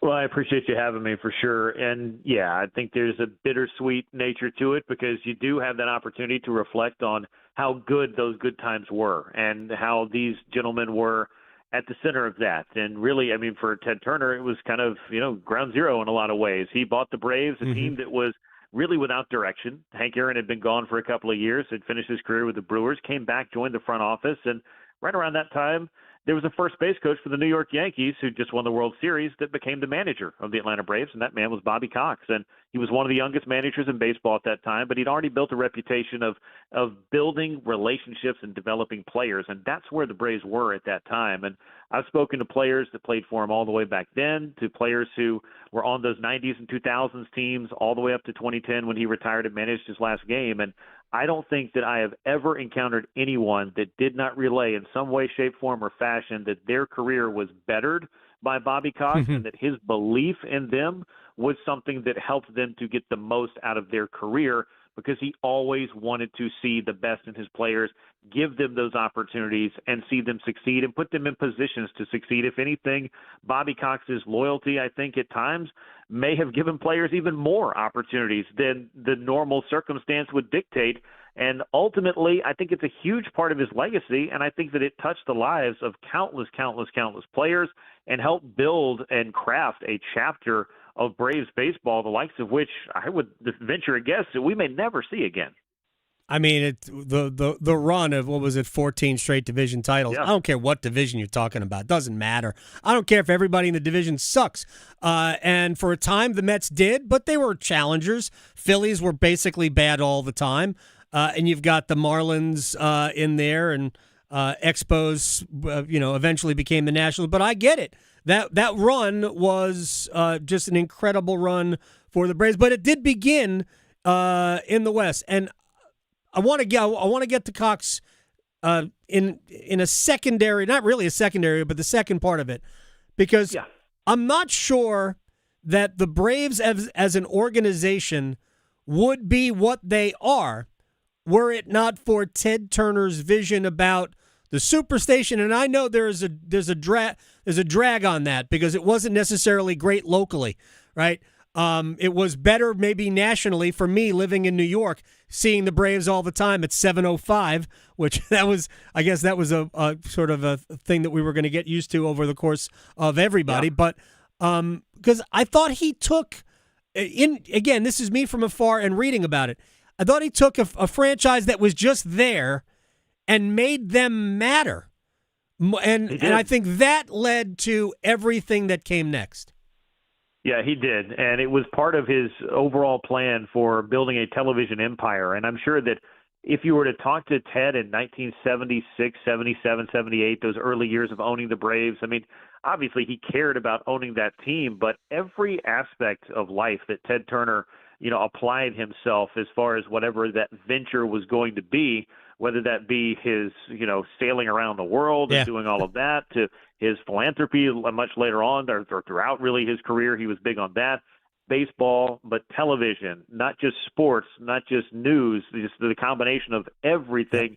And he even decided, hey, I'm going to throw my hat in the ring in the 90s and challenge Vince McMahon in the WWF and create my own version of a wrestling company. And you know what I'm going to do? I'm going to throw it on another one of my networks that I've built and run head-to-head and have ratings supremacy for a couple of years. I mean, there was just really, with Ted Turner, and I talked about this a little bit over the last week or so, I mean, he took big swings in life, but he hit a lot of home runs. And he was a guy that was larger than life. He was a maverick of a media mogul, the likes of which, again, you talk about a one-of-one type person. Ted Turner is definitely that. And what he did ultimately for the Braves to take them from just kind of being there, just kind of existing without really any clear direction, to being a featured part of a television network, to ultimately, with much help from Bobby Cox and a host of others, and Bobby was very quick to point out, hey, John Sherholtz helped. Hey, we got a lot of help in player development as well, and Paul Snyder helped me draft all these players that became superstars and Hall of Famers. But it took a village to do all of it, but with Ted Turner kind of blazing that path and putting them on that trail, ultimately the Braves were able to become one of the, if not the crown jewel of Ted Turner's kind of television and media holdings, if you will, because they were coast to coast. And it didn't just improve the life of a Braves fan or create a generation or two or three or four of Braves fans, which it certainly did. It grew the game in my eyes. And that's something that I think we could really take a page out of Ted Turner's book and figure out how we could get baseball on the TV with no blackouts from coast to coast and really benefit as a sport and as fans as well. And Ted Turner was just kind of central to that kind of, I guess, rapid expansion and media that I think has left an indelible footprint and mark on exactly how it is we consume the game, because he showed us that, hey, you should be able to watch your team wherever you live. But he was a terrible manager. We have to all agree. Never won. He was 0-1. 0-1. All right, now to Bobby Cox. I'm sure you've seen the story that Jeff Francoeur tells about allowing Francoeur to go play golf with Tiger Woods, the ultimate player's manager. When you would look at Bobby Cox and think that he was, maybe he was the disciplinarian. But man, he did seem to be very pro player. As a manager, as a baseball guy, as an organizational man, is he maybe the best example of that in modern baseball? He's got to be up there, and I know that we can, count championships and give a lot of credit to Joe Torre, who was the guy who replaced Bobby Cox back in 1982 as Braves manager. We could give a lot of credit, obviously, to Tony La Russa. These were guys he went into the Hall of Fame with, Bruce Bochy, and in the modern era, and there are a host of others that we could look at through the time of, the last 30 to 40 years of Major League Baseball, who have left an indelible mark on their franchises and done a lot of winning themselves. But the way that Bobby was able to do it, from the dugout standpoint, the front office standpoint, those relationships, that standpoint. And he was, if you want to call him a disciplinarian, I guess that's fair, but I just felt like he was the guy that had structure and he had expectations. But if you were someone who was willing to come in and put forth the work, he was never going to give up on you, and he was never going to give up on a team. And that's the kind of thing that, again, I can't speak to any of those other managers, but I can speak to what I experienced being around and being a Braves fan for a very long time, and then professionally starting my career and having the opportunity to get to know him a little bit and see it on a first-hand basis. As a 25-year-old kid who was just in charge of holding the microphone, trying to figure out how to get into this business, Bobby Cox didn't have to learn my name, but he did. And that's the kind of little thing that I could go home, and I didn't get paid $1 more for that, but let me tell you, it made me feel a little bit more like I belonged, because somebody actually took the time to say, hey, I see you there doing the thing that you're doing today, and I hope you're having a good day. Hope you're doing well, and I'll see you again tomorrow. And that kind of stuff, this is from an outsider's perspective. Imagine the magnification or the multiplication of the factor of what it meant to actually go out there and play for him. And that's why you find, whether it's Chipper Jones or Andrew Jones or Tom Glavine or a host of other Hall of Famers that really refer to Bobby as their second father, as somebody who really had an indelible impact on their life, who had a belief in them and, just put them out there and wanted to see them succeed at all costs. And that, I think, is ultimately the legacy of Bobby Cox. So I don't know if that answers the question. I don't know if we can pick just one great baseball man, because I know there are a lot of them in the game, but we lost one of the absolute best on just about every measurable point on the scale in Bobby Cox over the weekend. And he left a huge impact and made a huge impact and left a huge mark on the Braves organization and the lives of so many players. Grant McAuley, Braves reporter, 92.9 The Game in Atlanta. Here's the thing about it, and again, I've made no bones. I'm a Mets fan. But I'm a Mets fan. I have zero beef with the Braves. I have nothing but respect for the way they go about their business, the organization, and I know, in terms of the sale, and there are times where I know Braves fans look at the organization as cheap. I get it. But because you think you've got all this money, you would spend it on the team, and I know how fans process these things. But I think it's an organization that is incredibly well run. And as a longtime Mets fan, an organization that is not incredibly well run, I can be envious of that. And I've always looked, and people who've listened to me before, I've always looked at that run of all of those divisions and trips to the World Series with just one title, and I know how people process it. But I have never looked at it as a failure or underachieving. It's hard to win. Was there anything that you can think of as a Braves fan that held them back other than it's just hard to win? And maybe a team built, much on pitching as opposed to offense finds it harder. I don't think that's the case. But what do you think got in their way of winning more than one championship? I think it's interesting because you kind of have to break them down year by year. And I know I was a 10, 11-year-old kid when 1991 happened, but that was kind of my introduction to, this baseball team could actually be really good. We could actually be the last team standing at the end of the year. That's a crazy thing to think about, not eliminated in the second week of August. So, that was kind of part of the turnaround that Bobby Cox was so instrumental in. And that 91 World Series, and I say this as an adult, that's an instant classic and maybe the best World Series that I've seen in my lifetime. And I know they won it in 95, and I know they won it 5 years ago in 2021. And those were special, don't get me wrong, but there was something about 91 because it was so improbable, and the way that it happened and the things that had to come together for that, and the players that had to step forward in their career and develop, and the culture that they had to create, and the signings that they had to make, and the trades, and all of the things that had to be put together between Bobby Cox and John Schuerholz and everybody that worked so hard on that side to put those guys together and that team together. And then you got to do it again and again and again. So to your point about the 14 straight titles, I mean, I would challenge any team to go out there in any sport and any walk of life to try to accomplish that. And, that in and of itself is difficult. The trips to the World Series, I still think the wrong team won in 91, but that was a great World Series. 95 was very special. I think 93 might have been the best team that they had in the whole run, at least early on. And that team didn't even get to the World Series because they ran into a buzzsaw in the Phillies in the NLCS.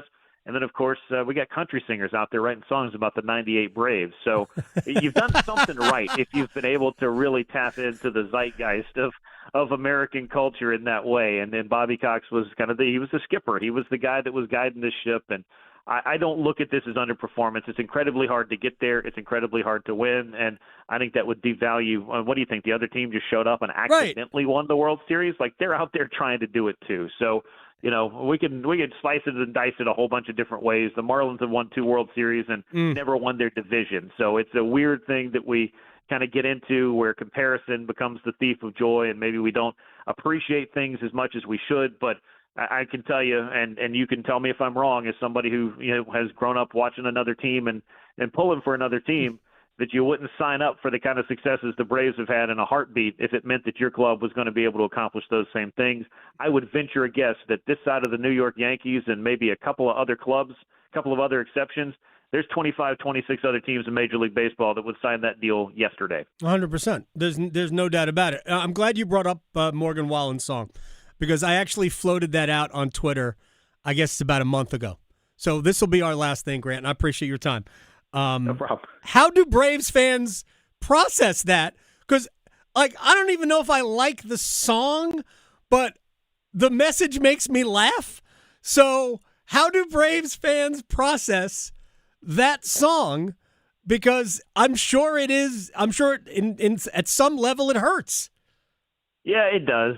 And I think it's kind of symptomatic of that larger discussion we were just having. I mean, that was definitely a special team. They just weren't able to figure it out and win at the rate that they were supposed to. And the heartbreak that was, written into that, maybe some of it was just a carryover from years past. I know that in 97, we got to talk about Eric Gregg and the strike zone against the Marlins to bring that up again. Because, what would a conversation about the 90s Braves be without that? And then, they get back to the World Series in 99 and they ran into the Yankees and couldn't get their redemption, and the 96 going up 2-0 and coming back down. So there's some heartbreak, I guess, that's built into that. Makes it a little bittersweet, if you will, because you win to a certain extent, and then those expectations, you're just never able to get back to the top of the mountain the way they did in 1995. So maybe some unrealized, potential in a lot of those teams. But either way, I think that anybody that lived through that period of time, again, there was a lot to enjoy. There was a lot to love about that. There was a lot to appreciate about that. And if you grew up in the 1980s when we had Dale Murphy and virtually nothing else with the Braves for what felt like a decade, when you're on the other side of Henry Aaron, it was it's like the Wizard of Oz. It was like when it went from black and white to Technicolor in 1991, everything changed. And I do want to say this as we wrap up here, that Dale Murphy is somebody I've had a chance to interview over the years, and he credits Bobby Cox for not just helping his career, but saving his career, because Murph came up as a catcher. He hurt his knees. They put him at first base. He wasn't good there. And then Bobby came in spring training in 1980 and said, hey, we're going to put you in center field. What do you think? And Murph said, you know what? I don't have any other options, so I'm going to go do this. And he did. And he made his first All-Star team that year and has put together a career that might get him into the Hall of Fame one day. And he credits Bobby Cox for being the driving force. And that's the belief that you can have in a player, not giving up on guys because it didn't look the way it was supposed to the first couple of years. Sometimes you end up with careers like that. And that's the special thing about having guys like Bobby Cox involved in your organization and helping your players. I don't know how you can be the best player in the game for 8 years, basically, which Murphy was, and not be in the Hall of Fame. I just don't. I don't get it. I've been saying this for a long, long time, but that guy, to me, is an absolute Hall of Famer. Grant McAuley, from 92.9 The Game in Atlanta, Atlanta Braves reporter. He does a lot more than that, but I appreciate your time, sir. I'm glad we had a chance to have this conversation. I love talking ball, but I just have so much respect for Cox and what he's able to do as a manager and an executive, and that franchise is just a model. So I appreciate your time, man. Absolutely. Thanks so much. I look forward to talking to you again soon. You got it. Grant McAuley here, 92.9 The Game. Again, I wish the Mets were run better. I wish they didn't try to buy themselves a team. But that's what they do. That's what they do. Can't help it. They just the only team on pace for 100 losses. Yes. At least we're good at something. Underachieving. All right, the rewind when we come back. We got Canes to discuss as well. I don't know if you know this, but Hurricanes were in the Eastern Conference Finals for the third time in 4 years. Next. Asheville to Wilmington, Boone to Durham, the Adam Gold Show on the North Carolina Sports Network. If you want the nation's best auto insurer, look no further than North Carolina Farm Bureau Insurance. Rated #1 in Crash Network's Insurer Report Card 7 years in a row, we're the only insurer in the nation to receive an A+ rating from auto body shops. Our philosophy is simple: be fair, be quick, be the best. North Carolina Farm Bureau Insurance. Helping you is what we do best.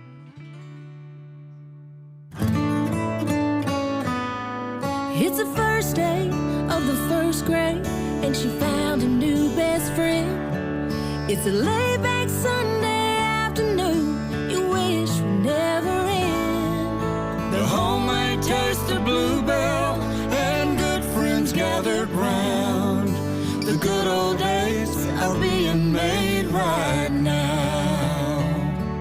Like our original gold-rimmed Bluebell homemade vanilla, the country's gold standard of ice cream flavors since 1969. Its hand-cranked taste takes you back to simpler times. That's why we put the word home right on the carton. The good old days are being made right now. The good old days are being made right now. Look for Bluebell ice cream at your local grocer and pick up your favorite flavor today.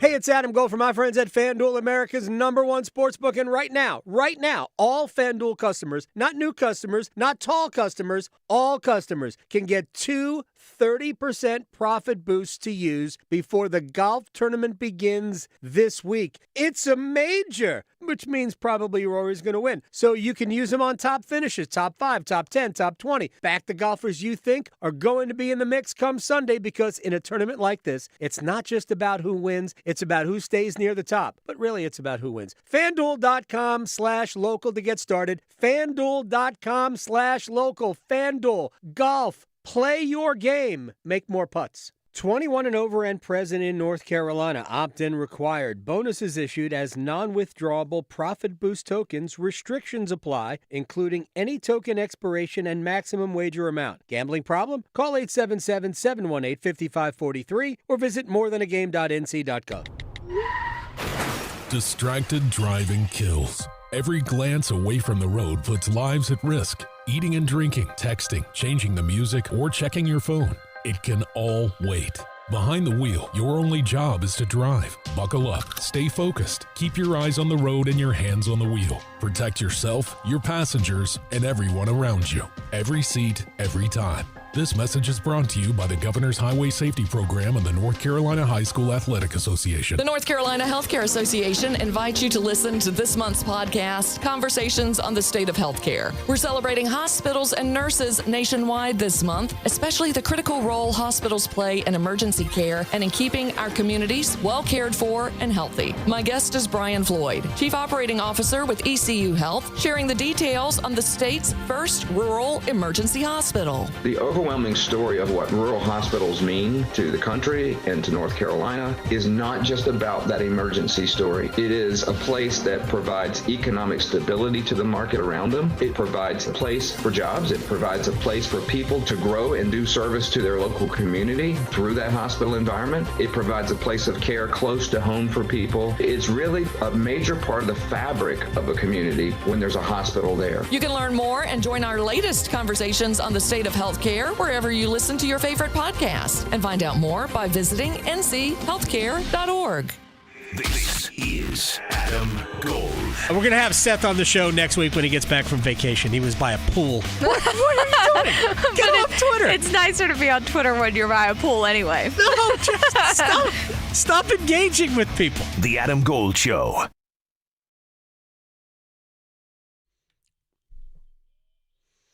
It's the Adam Gold Show. I'm Adam Gold. Max Gorin. It's been a nice long run for you here. It's 7 shows? I guess if you count Friday upcoming. The first Friday. You did Friday, then you did the weekend today, was it right? the Friday before, too? Yeah. I don't even remember that. Oh, you here Friday? I am this Friday, yeah. Wow. You could say I thought it was just all week last week, but maybe it was the Friday before as well. I think so. It's just so many, I don't even remember. You know what? I'm not sure. Actually, I think you're right. I think think Victoria was here that Friday. Yeah, then you have a quick trip to the Etihad. Good luck. Across the pond. I totally forgot to do laundry, so I'm going to have to try to do that before I leave after the show is over.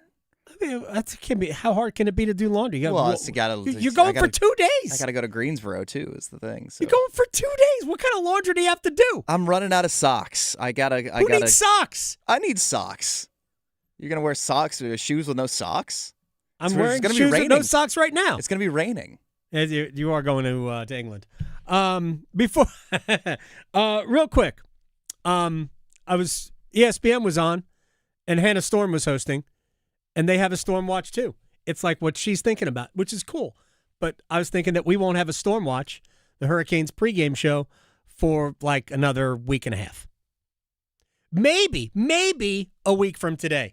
If we're lucky, we'll see Hurricanes versus either Montreal or Buffalo. Actually, if we're talking about playing Monday, it's probably Montreal. It's my guess.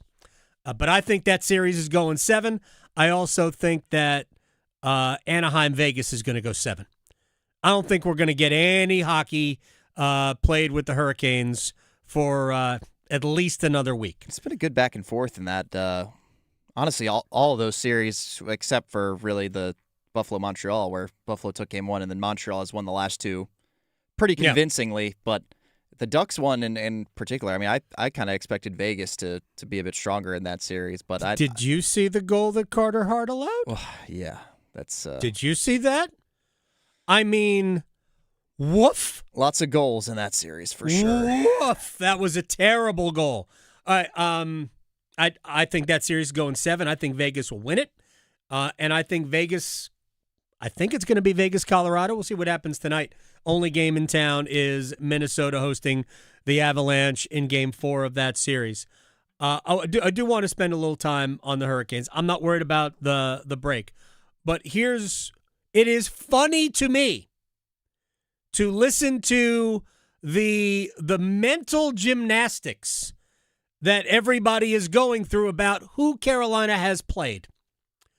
As though Colorado didn't play the worst team in the playoffs in the Los Angeles Kings, who had, I think, like they were bottom 5th in the league in terms of regulation wins. The Kings had like no regulation, like 20-some-odd regulation wins. They got into the playoffs because, well, we have to take 8 in the West. The West had 3 great teams, happen to all be in the same division. Colorado, Dallas, who was a shell of themselves at the end because of injury. No Roope Hintz. As we found out, Mikko Rantanen was playing with a torn MCL. They also were missing, for a good chunk of it, was it Miro Heiskanen was out for a while, their best defenseman. So they had some serious injuries at the end that really compromised them.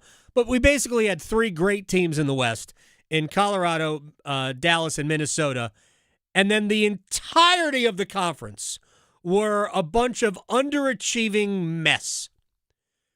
I still think Vegas, at their best, is an elite caliber team and could win the Stanley Cup at their best. I don't think we've seen Vegas at their best at all. They're playing with their food. They had a hard time in their opening round series. So I don't know what's going to happen here. They had a hard time with Utah, who was a fun team, by the way. I loved watching Utah play. I think Vegas will ultimately win that series, but I think they're going to need 7. I don't know how long Colorado is going to need to beat Minnesota or if they're going to beat Minnesota. Minnesota's got elite players. They need to be whole, I think, to beat Colorado, but and maybe not, even if they are, maybe they won't beat them anyway, but I don't think that's going to happen. But it is funny to me to hear the revisionist history about, well, who Carolina played going into the playoffs after Carolina beat Ottawa in the first round. And most people recognize that, man, Ottawa's really good. That's the team you didn't want to play in the first round. A good friend of mine writes for the New York Post who had this to say about Ottawa, and I don't even remember if he picked the Senators or not. But he said Ottawa's a late-round team. Carolina's had problems with late-round team, and Ottawa looked like a late-round team. Elite level of talent. Big and physical. What happened?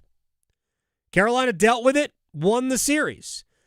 While all 4 games at one point were tied in the third period, as I said, against Carolina in 23, when Carolina played that series with Florida in the Eastern Conference Finals, there was a reason why Florida won all 4 games. They were better. There was a reason why the Hurricanes beat the Senators all 4 times. Carolina was the better team. And somehow it has now been, well, who'd they have to beat? Ottawa had just 99 points or whatever they ended up being.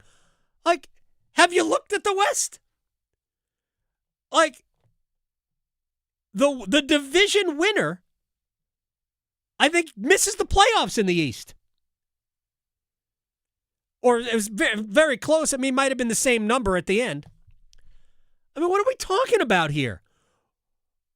It's okay. Yeah, Ottawa, as it turned out, got swept. But, again, remember, this was the team that, you don't want to play them. And then we get to Philadelphia. I was just watching a clip of P.K. Subban on Pat McAfee, who talked about, well, they played 2 teams that really they were so much better than. I'm like, wait a second, dude, you picked against Carolina in both series. He picks against Carolina what are we doing? Every series. And yes, the entire Pacific Division would have missed the playoffs in the East. Right. Vegas was the division champion with 95 points. Ottawa was the last wild card with 99. 95 points would have been like 7th. Yeah, it would have been. Washington had 95 as well. They were the first team out of the wild card / Metro division, where Philly and Pittsburgh had 98. But they were 3 points out, right? 98 points was the bottom. Out. So I'm watching PK Subban like throw shade on who Carolina played. I'm like, wait a second. You can't be more of a doofus now because you picked against them both times. Look, I don't care about the national media disrespecting Carolina. I don't play those games.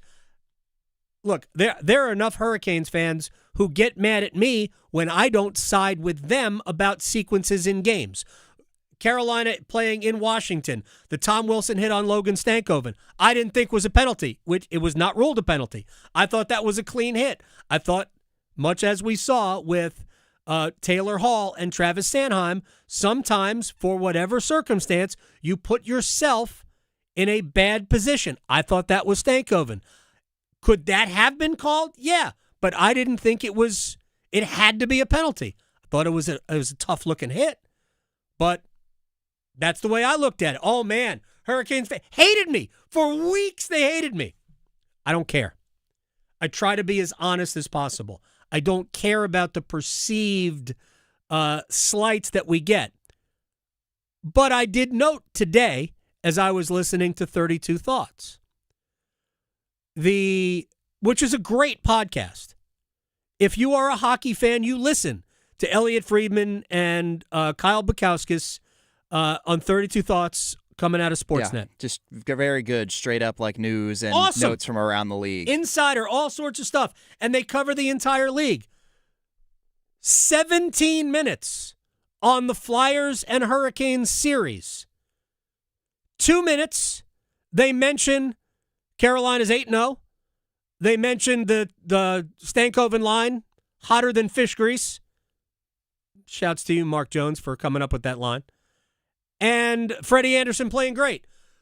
15 of the 17 minutes were about Philadelphia.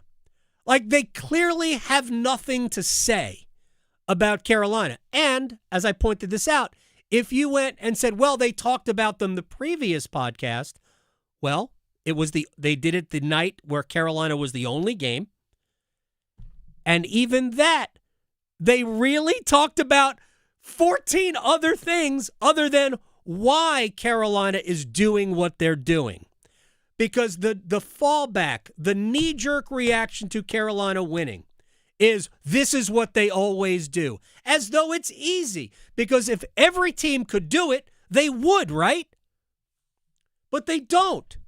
So what makes this team, this organization, this run different from Tampa, who hasn't won a playoff series in 4 years? Or Dallas, who has the same ceiling, other than bubble hockey, has the same ceiling Carolina's got over the last several years, getting to the conference finals and getting beat by somebody they can't beat, Edmonton. What's the difference? Or Vegas 1 year. What's the difference? It's easy to pigeonhole Carolina, I guess, because they've had incredible regular seasons, second best record in the entire NHL in the last 5 years combined. Only Colorado's better. Carolina's been the best team in the Eastern Conference for 5 years when you total it all up. 3 division titles. This is now the 3rd trip to the conference finals. So we're about to get to a point where we are going to hear over and over and over again, 1-16. That's Carolina's record in their last 4 trips to the conference finals. You can just see the graphic extending from the score bug on the TV during Game 1. It's happening. It took forever to get rid of the Hurricanes just can't seem to win on the road. It was one freaking playoff year. One. Boston and the Rangers in 22, where Carolina, for whatever reason, couldn't win on the road. And then finally did lose in Game 7 at home to the Rangers. I worked myself into a into a lather. This team is different. This team is different in a lot of ways. They're going to have to prove it again, but that's what you expect. Nobody is going to hand you anything. We didn't even talk about the format, which, I wish the format was different too. But I don't think the format would have been any, Carolina finished first. You're supposed to get the worst team if you finish first. I think all of us think that Ottawa was better than Philly. Carolina started with Ottawa, not Philly. And they dismantled both of them in a very similar fashion of just not allowing goals. Anything. Freddie had to win 2 games. He won game 2 in both series. He had to make big saves at times in the other games, but he essentially won them 2 games. He was awesome. But it is remarkable the lack of they know the lack of effort put into figuring out, well, maybe this team is different. Maybe this team is better than past versions of this team. And I think they absolutely are. Yeah. Most goals scored in a season in franchise history. Second best offensive team in the National Hockey League behind Colorado. Second best overall in points. And yep. I think in terms of all-time Kane seasons, it was second or third most points in a season. Yeah. In the standings. So, I mean, it's in terms of even if you're just looking at since Rod Brind'Amour took over as coach, it's either the best or second best team, depending on how you look at it. I think it's the best team. I know they're the deepest team. There were times where they had other big-time pieces, like when they added Jake Gensel in 24, but... Right, but where did Gensel play? This is really why Carolina is better, right? Gensel played with Aho and Jarvis, or Aho and Svechnikov. Carolina legitimately has 3 scoring lines. They've never had 3 scoring lines before. And one of them ain't scoring. Aho, Svechnikov, and Jarvis, the top line, which I use air quotes there, and I believe they'll be fine. But combined, kick out the 2 empty net goals from Game 4 against Ottawa, they have combined for 7 points. If you combine them into one person, they would be 4th in scoring, playoff scoring on Carolina. Taylor Hall's got 12, Jackson Blake's got 11, Logan Stankoven's got 8 points. 7 goals and 8 points. Logan Stankoven has more goals, or has the same number of goals as Aho, Svechnikov, and Jarvis have non-empty net goal points. That's why Carolina's good. That's why Carolina potentially is great, because they can get offense from a lot of different places. And on top of that, penalty kill as it is at an elite level. Obviously, the goaltending's been dynamite. It needs to stay good for Carolina to win the next series, no matter who it's against. And if they're going to get deeper and continue playing, those top guys are going to have to kick it into gear. No doubt. That's what when they talk about they have another level to get to, we don't have to dress it up as meaning anything else. Aho, Svechnikov, Jarvis, feel free. Score some goals. I think they've played well. They just haven't played that well. Meanwhile, Stankoven, Hall, and Blake are insane. I'll take the same thing I just watched for another 4 or 5 games against either Montreal or Buffalo. Safe flight to you, citizens. Good luck. See everybody tomorrow on the Adam Gold Show. Delivering more hits than the Canes forecheck.